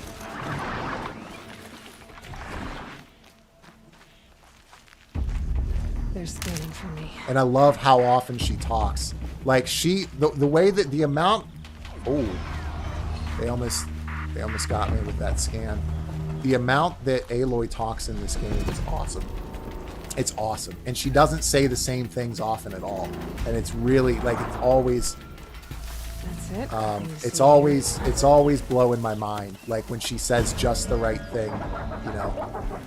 I love how she comments on the weather regularly, you know. And so I'll take one out at a time. Stay stealth here because I'm in the bushes there. I like that little stealth. So there's that little eyeball at the top of your screen to let you know if you can be seen or not.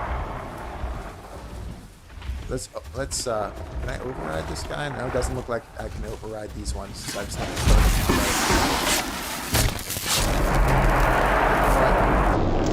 to You dying. You go to hell. Spear. Strike from above. Down. Just get through. I mean, and it's just, it just, the more that I engage with this combat system, the more I come to appreciate it for different reasons. Right there, we saw mounted combat for the first time, which was fluid. It was responsive. It might be a style I want to invest heavily into. It was really cinematic, and most importantly, it was easy to control. I kind of get, you know, another example with Red Dead Redemption 2. You know, riding in a horse is so clunky. If you happen to hit a frickin' pebble in the road, you go flying and you lose your health and your horse can die and all this stupid unnecessary stuff that comes at the cost of the gaming experience. That right there was pretty much exactly everything I'd want from mounted combat in this. I believe from beating that one cauldron that I have the ability here to override these bellowbacks. So I'm going to try to do that, because if I can get one on my side... Actually, let me... I haven't used any rocks. Let's see if a rock will draw an enemy here. Let's see. Yep. Okay. I forgot you have to hold down the button and aim it instead of just tapping it like an idiot.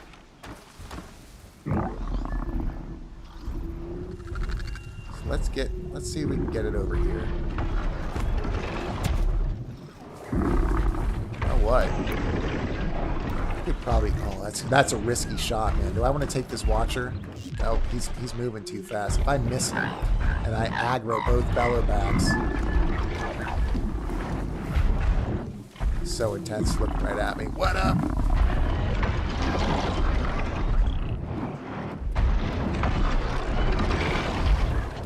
Thank you, Red Hair, for helping me out. Let's see if we can override him here. No, I can't override him. You know what? I'm going to silent strike him anyway.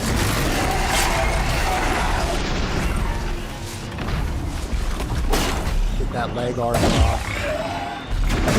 Got him down. So 3 of those shots, which we learned earlier, is the way to go. Let's get... Let's get an explosive trap going. So they're scanning for me. That's good. So we got that trap down. Let's see if they hit it. Let's see if he hits that trap.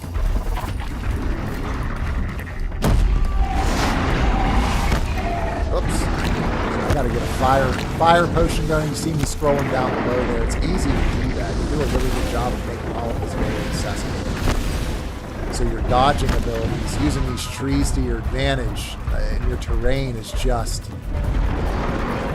They do such a good job of everything in this game. And the way this fight is carrying out versus how it would carry out elsewhere is pretty cool. So it looks like I de-aggroed them, which doesn't happen often. So you'd think you'd be able to abuse the AI, but the vast majority of the time, that right there will not happen. Where you just run out of an area they're patrolling. Let's see if he hits the trap that I laid for him. Oh crap. I didn't realize the second one was right next to me. Get another shock trap down. These guys definitely don't mess around either. Let's craft up some more of this fire. Dude, hit that trap, would you? You don't mind. You don't mind. I just like it. So we got him weak. Weak to shock, not shock, freeze. This is the one I gotta focus on. There we go, let's get him down, let's get him down, let's get him down. Frozen. Holy crap. Get down, get down, get down, get down. Potion saving light is gotta get him down, man. Okay, one down, baby. One down. Right. Did I kill that watcher? Not. Maybe I did. Let's get this freeze bomb crafted up again.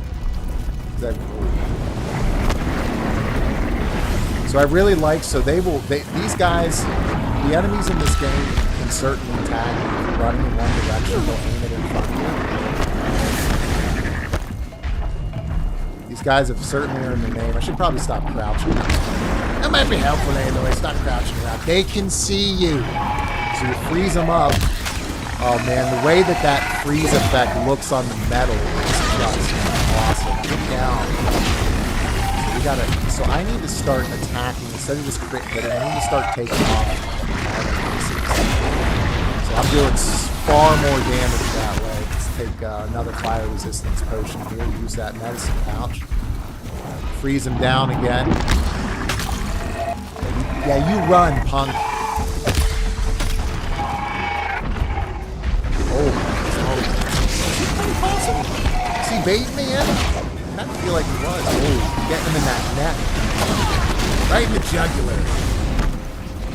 It's wrapped up in the freeze button. I got plenty of stuff here. I'm holding on to it just in case I need it. Just in case I need it. That fire resistance potion is absolutely clutch. It's allowing me to survive these shots.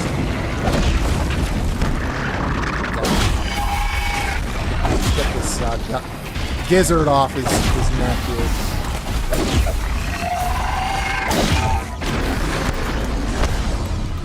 Slow down time. Oh, that was a nice change up on his part to attack differently. Right in that area. Come on, baby. Come on, come on, come on. One of the things I really like is that you can't get cocky like this. Just get that crit hit to end it. Got them both. And all that XP, baby. All right, that was a battle, ladies and gentlemen. I think that's a good place to, probably a good place to end it here. Get to a campfire and shut down for the day. I mean, if you guys haven't seen the rest of the stream, Party, little plant. I mean, I don't want to be tooting my own horn here, but I've had some incredibly intense. Yeah, I got to make room for that heart. Let's get rid of some of these modifications that I don't need. I like picking up earlier today that disassemble ability here. We were able to get a skill that will allow you to not just drop stuff on the ground, which is all you were able to do before, but actually to, if they know you're going to be in your resource satchel moving things around. It's one of the warts on the game. I can't stand having to constantly be perusing through my inventory, trying to figure out what to drop versus what not to, but they've at least given you a skill that allows you to disassemble things as well. So we'll get rid of some of these things that we don't need. Those are modifications. That probably won't give me the ability to hold more resources. So let's see what we got here. Fatty meat. Yeah, we can disassemble that. I can disassemble this ridgewood. I guess I can't. I can just drop it. I have so much ridgewood. I don't know what to do with it. I don't really know what it's good for. It says it's good for ammunition and crafting items, so I don't want to just drop it. Fox bone is something that I definitely want to keep. Echo shell. I mean, there's just not a whole lot here. I mean, I guess I got plenty of ridgewood, so let me drop the ridgewood and pick up this bellow back heart. And I really like how every enemy has rare drops. So if you look in your notebook here in your machine catalog, it'll tell you outright. Here are the rare items that it'll drop. Here's the loot. If you're lucky, you might get a Lancehorn heart, right? Which you can use for all these different things. So what I'm going to do, guys, is loot these guys, get to a campfire, and then I'm going to read the last comments here, and then I'm going to sign off for the day and spend some time with the family. That's convenient. There's a campfire right there, but where's that other bellow back that I took down? Because I want to make sure. I mean, I ran pretty far away.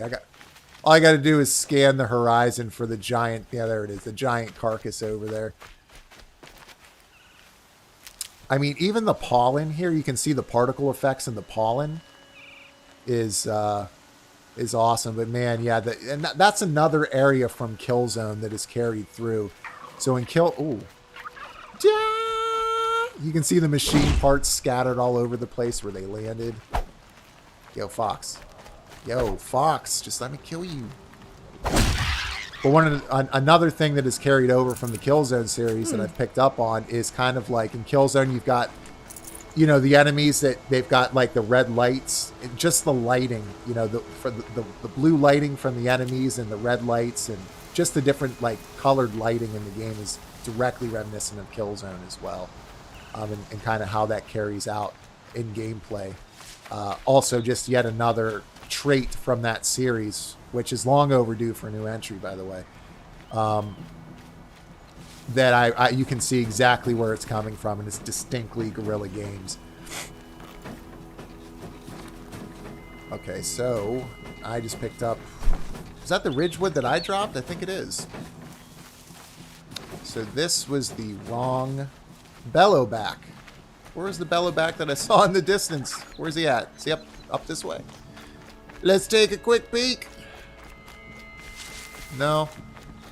Alright, I'm not going to cry over spilled milk. I'm just going to go save the game, and when I start next time, I'll look around the area. Let's wreck this turkey's day. It's Thanksgiving! I mean, I just feel like if you're going to kill a turkey, do it with a bow, right? Oh, that was atrocious. I'm so embarrassed. But no, it's also cool how, and there was a shot, guys, earlier where I took this bird out of the sky, and I got a rare material from it that was so neat. But there were just some really, I think, some really good moments in this stream all the way around. All right, so there's the Bellowback. I see it over there. There were just some really good, solid moments today, and I appreciate you guys spending some time with me. Oh, there's a boar. I need the boar. I'm going to slow down. I'm not going to mess around with this one. They take a few shots because they got some rare materials. So I need that from my pouch expansion. Hope we get a bone here. Boar skin. Nope. Fresh But as you it can comes. see it's playing into one of the fetch quests that I've got, which are not intrusive at all, actually. I really like how the fetch quests are in this game. They're never really in your way. They're never really taking up any time or space. They're just kind of there, and then as you get through them, you get through them. That's fine. Let's craft up everything and free up a little bit of space. Keep those freeze bombs up because they saved my life there. Let's see if that'll allow me to pick up some blaze. There I'd we have to go. ditch something. But yeah, final comments here, guys. I'll read through and I'll talk with you guys for a couple minutes here before ending the stream. Now you can see the weather's changing. We're getting some fog. I should have probably disabled notifications before I went live, but Flowdog's good people, man. One of my favorite people in the world. Hard manual save.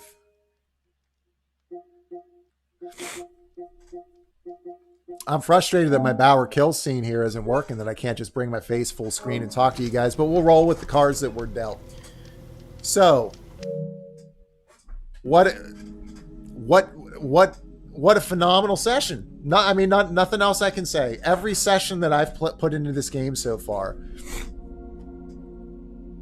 it's just blown my mind for a wide variety of reasons. I continue to find new things that I appreciate in this quite possibly masterpiece from Guerrilla Games. I'm starting to think that way. I'm starting to view this, guys, as a potential masterpiece. I can already say that it's a must-play title. I'm 15 hours in, 16 hours in, long way to go. But I think this, if you have a PlayStation, if you have a PlayStation 4 or a 5, and you've not played this game like me prior to doing this little experiment, I can't recommend it enough. Regardless of what you think of open world games, regardless of what you think of the, regardless of what you think of the concept, play it. PlayStation was just giving it away for free. At worst, you're going to pay $10, $9.99. That's what I paid. And then a month later, Sony was like, here it is for free. But I'm actually glad that I paid for it. Even though it was only selling for $10, which is hard to believe, you know, especially if you're going by like your Grand Theft Autos of the world. They're like, oh, we're still going to charge 65. No, that game's almost a decade old. It came out in 2013 originally. Holy crap. But, you know, even a small portion of that going to the developers, man, I would, if I could go back and do it, I would buy this game at full price just to reward Guerrilla Games for what they've accomplished here, and for so clearly keeping in mind the gamers who are playing their game. This was very intentionally and very obviously created with the gamer in mind. That's where I think your Red Dead Redemption 2s and your Last of Us 2s of the world fall short. They're not designed with the gamer in mind. They're designed with the gamer last. Whether it's the convenience or mechanics of the game, whether it's the story, whether it's any number of different things, you can tell when a game like this, when you play, you can tell that it was made for the fans. It was made for people playing the actual game. And it's so appreciated. And just seeing Guerrilla Games just saunter directly into the open world space and dominate it like this. I got this up with Ghost of Tsushima. Ghost of Tsushima might be my favorite open world game of all time. It's up there. I'll say it's up there. It's hard to, because there's so many I've played. I mean, do we count Shadow of the Colossus as an open world game? You know, so there are conversations to be had. One of my favorite open world games ever. And this is already kind of approaching that category. I can't stop playing it. I can't stop thinking about it. It's really a shame that PS5 is so terrible to stream directly from, because I'd be streaming every night just off camera if I could. But unfortunately can't do that. But yeah, just another incredible session. I'm amazed at how many of you guys have popped into the stream today to spend some time with me. I love the conversation that's played out here. I really appreciate all the kind words, all the encouragement that you guys would spend any amount of time with me, let alone on your weekend. Makes me feel like a freaking $1 million, man. So thank you guys so much. Let's go through the last chat here. So we last talked about, I need a Sly Cooper 1-4 remake followed by a new game. Yep, we talked about that. She reminds me of Xena. Not a bad reference. I think she's much cooler than Xena, though. I kind of went into this thinking that it was going to be kind of shallow. Thinking that it was going to be, I suspected, right? Maybe I've been conditioned to feel this way because I've seen so many examples of what people might call social justice done wrong, where you could see a corporate tick box, right? Like somebody saying, where do we put the quadriplegic Native American ginger who's intersectional struggling with their cisgender identity? Okay, yeah, we'll just make him, yeah, NPC. Yeah, for the one fetch quest in that one region of the game, never see him again. Those topics, I love when they're explored the right way, right? Female empowerment among them. This game is female empowerment done right. I freaking love this character. In fact, I think Aloy might be my favorite part of the entire game. Absolutely adore her. Didn't expect that going in. So seeing Guerrilla take those concepts and those topics, Flowdog really needs to make up his mind about whether he's getting online or not. To take those topics and them not come at the cost of a narrative, to have them be done right, to be earned. That's all people are asking for the most part. It's all been freaking fantastic so far. And I'm really surprised at that. It's such a nice breath of fresh air that when we come to those types of things, that it's being done with this level of thought and this level of depth. Stellar. All the way around, this game is stellar. I don't know if you remember that show. I actually loved that show as a kid. Oh, yeah, man. Oh, yeah. Yep, Xena, and then they had the crossover with Kevin Sorbo's Hercules, I think. Was he Hercules? I forget who he was. But they had, I think, the crossover episode, which was pretty cool. And she's good on Parks and Rec, too. Lucy Lawless, she's cool on Parks and Rec. But yeah, Xena was neat. So I can understand the parallels. You're kind of pulling between Xena and Aloy. The 90s show Amazon Warrior Chick on TV. Yep, she was legendary. This game would be cooler if you didn't get a time slowdown from switching equipment. Yeah, I mean, I actually really appreciate it. It makes things look pretty cinematic, and it's helpful. Doom Eternal does that as well. So when you're switching weapon wheels in Doom Eternal now, you absolutely need it in Doom Eternal. You have to have it in Doom Eternal, because otherwise you'll just get overwhelmed by the, I don't know, 150 enemies on your screen all exploding into visceral little giblets. If I could rename Doom, it would be called Doom Giblets, because the whole game is just entrail giblets and meat giblets of you just slaughtering everything in your path. It's great, but you need that slowdown. Giblets, an untold story.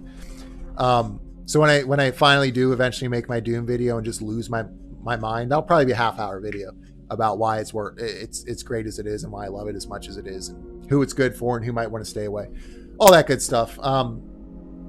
In this game, you could make the argument maybe it's not necessarily needed, but I appreciate that it's there. It kind of makes things a little bit more cinematic. And it took me a while to kind of get used to switching between different, weapons and ammo types for those weapons on the fly and those types of things. But that's mostly my fault, because I'm playing so many different games at the same time that, for me, I was struggling at first to kind of be like, now I'm going back to Ghost of Tsushima, where my dodge is different or my weapon selection is different. But no, the fair point. I think very fair point. I can understand where you're coming from for sure on that one. Basically requiring more on the fly decision making. Have you noticed from Havoc Slayer, have you noticed some of the faces and animations when you talk or interact with characters looks really funny and bug out a bit? It's not much of a complaint. I just noticed it happens kind of a lot. Actually, I think so. So for me, one of the things I've been ranting and raving about is I love the facial animations in the game.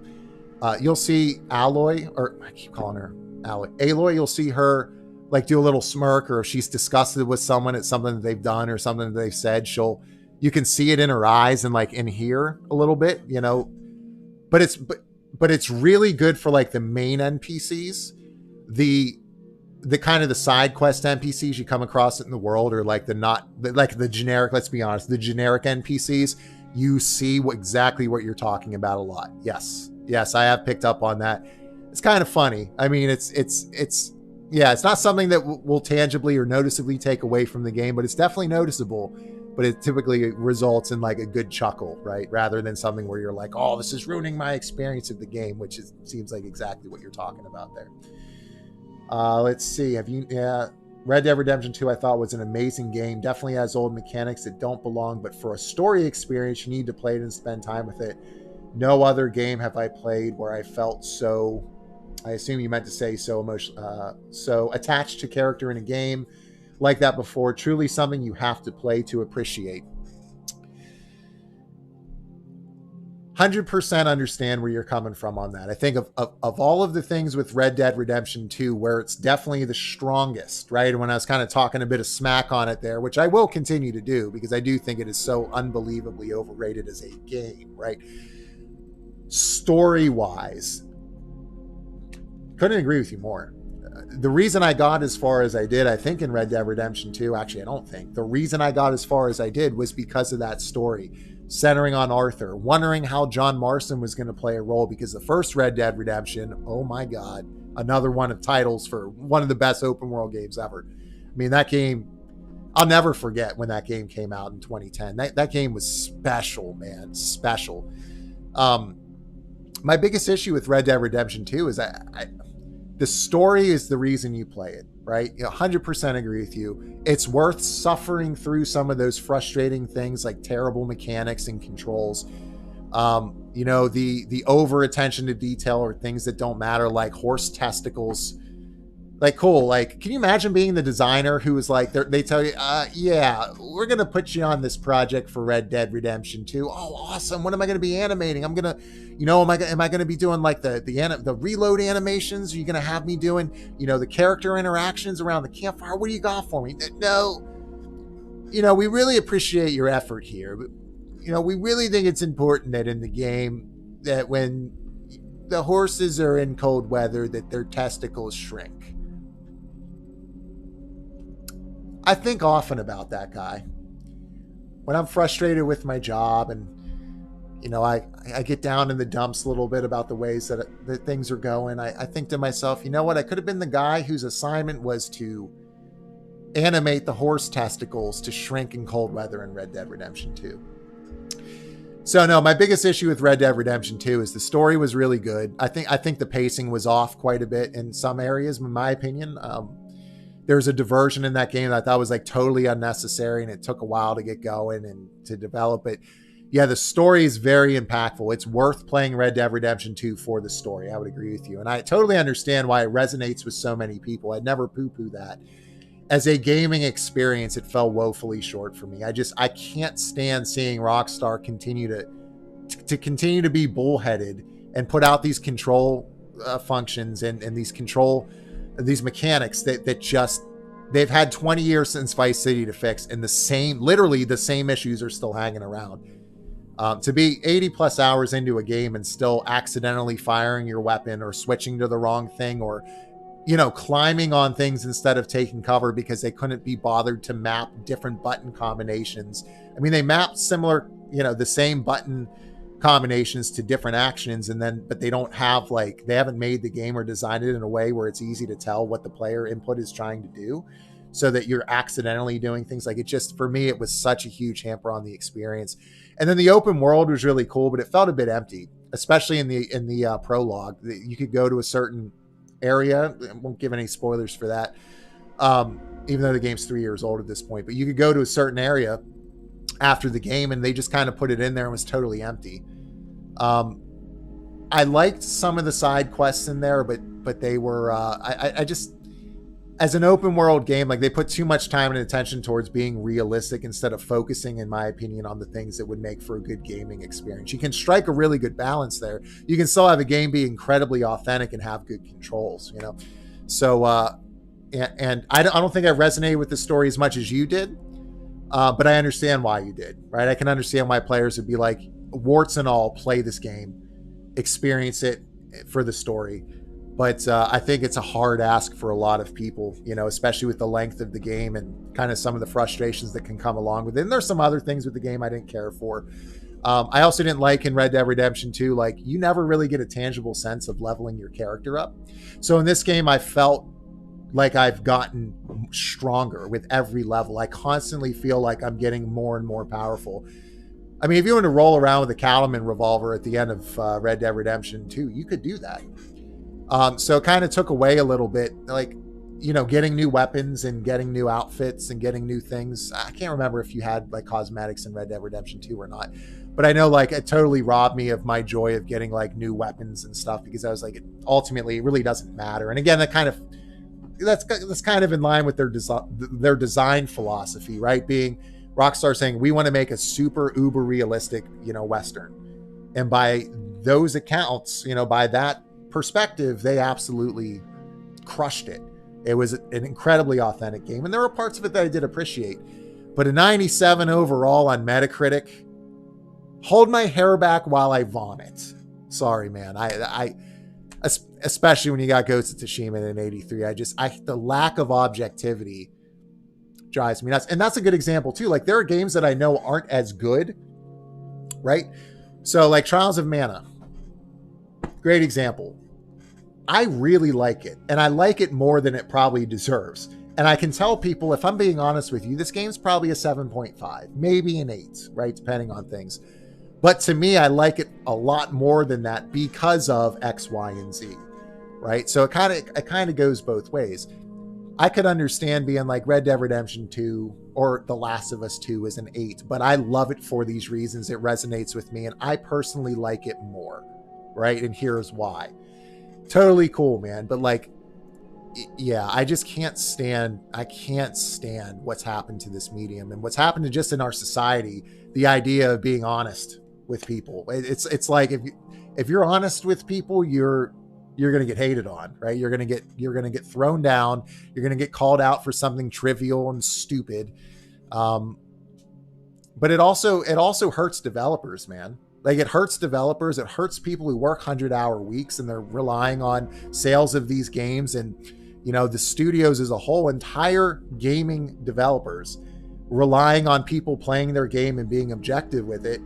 And, maybe then they can get additional funding from an investor, or they can get acquired by somebody or whatever. And then they just get totally overrun by identity politics, or they get overrun by people who simply look at oh, well, Ghost of Tsushima's coming out right before, and it's heralded. You know, people are looking forward to it. But you know what? The Last of Us 2 is coming out, so we have to put this game down in order to prop this one up. You don't have to do that.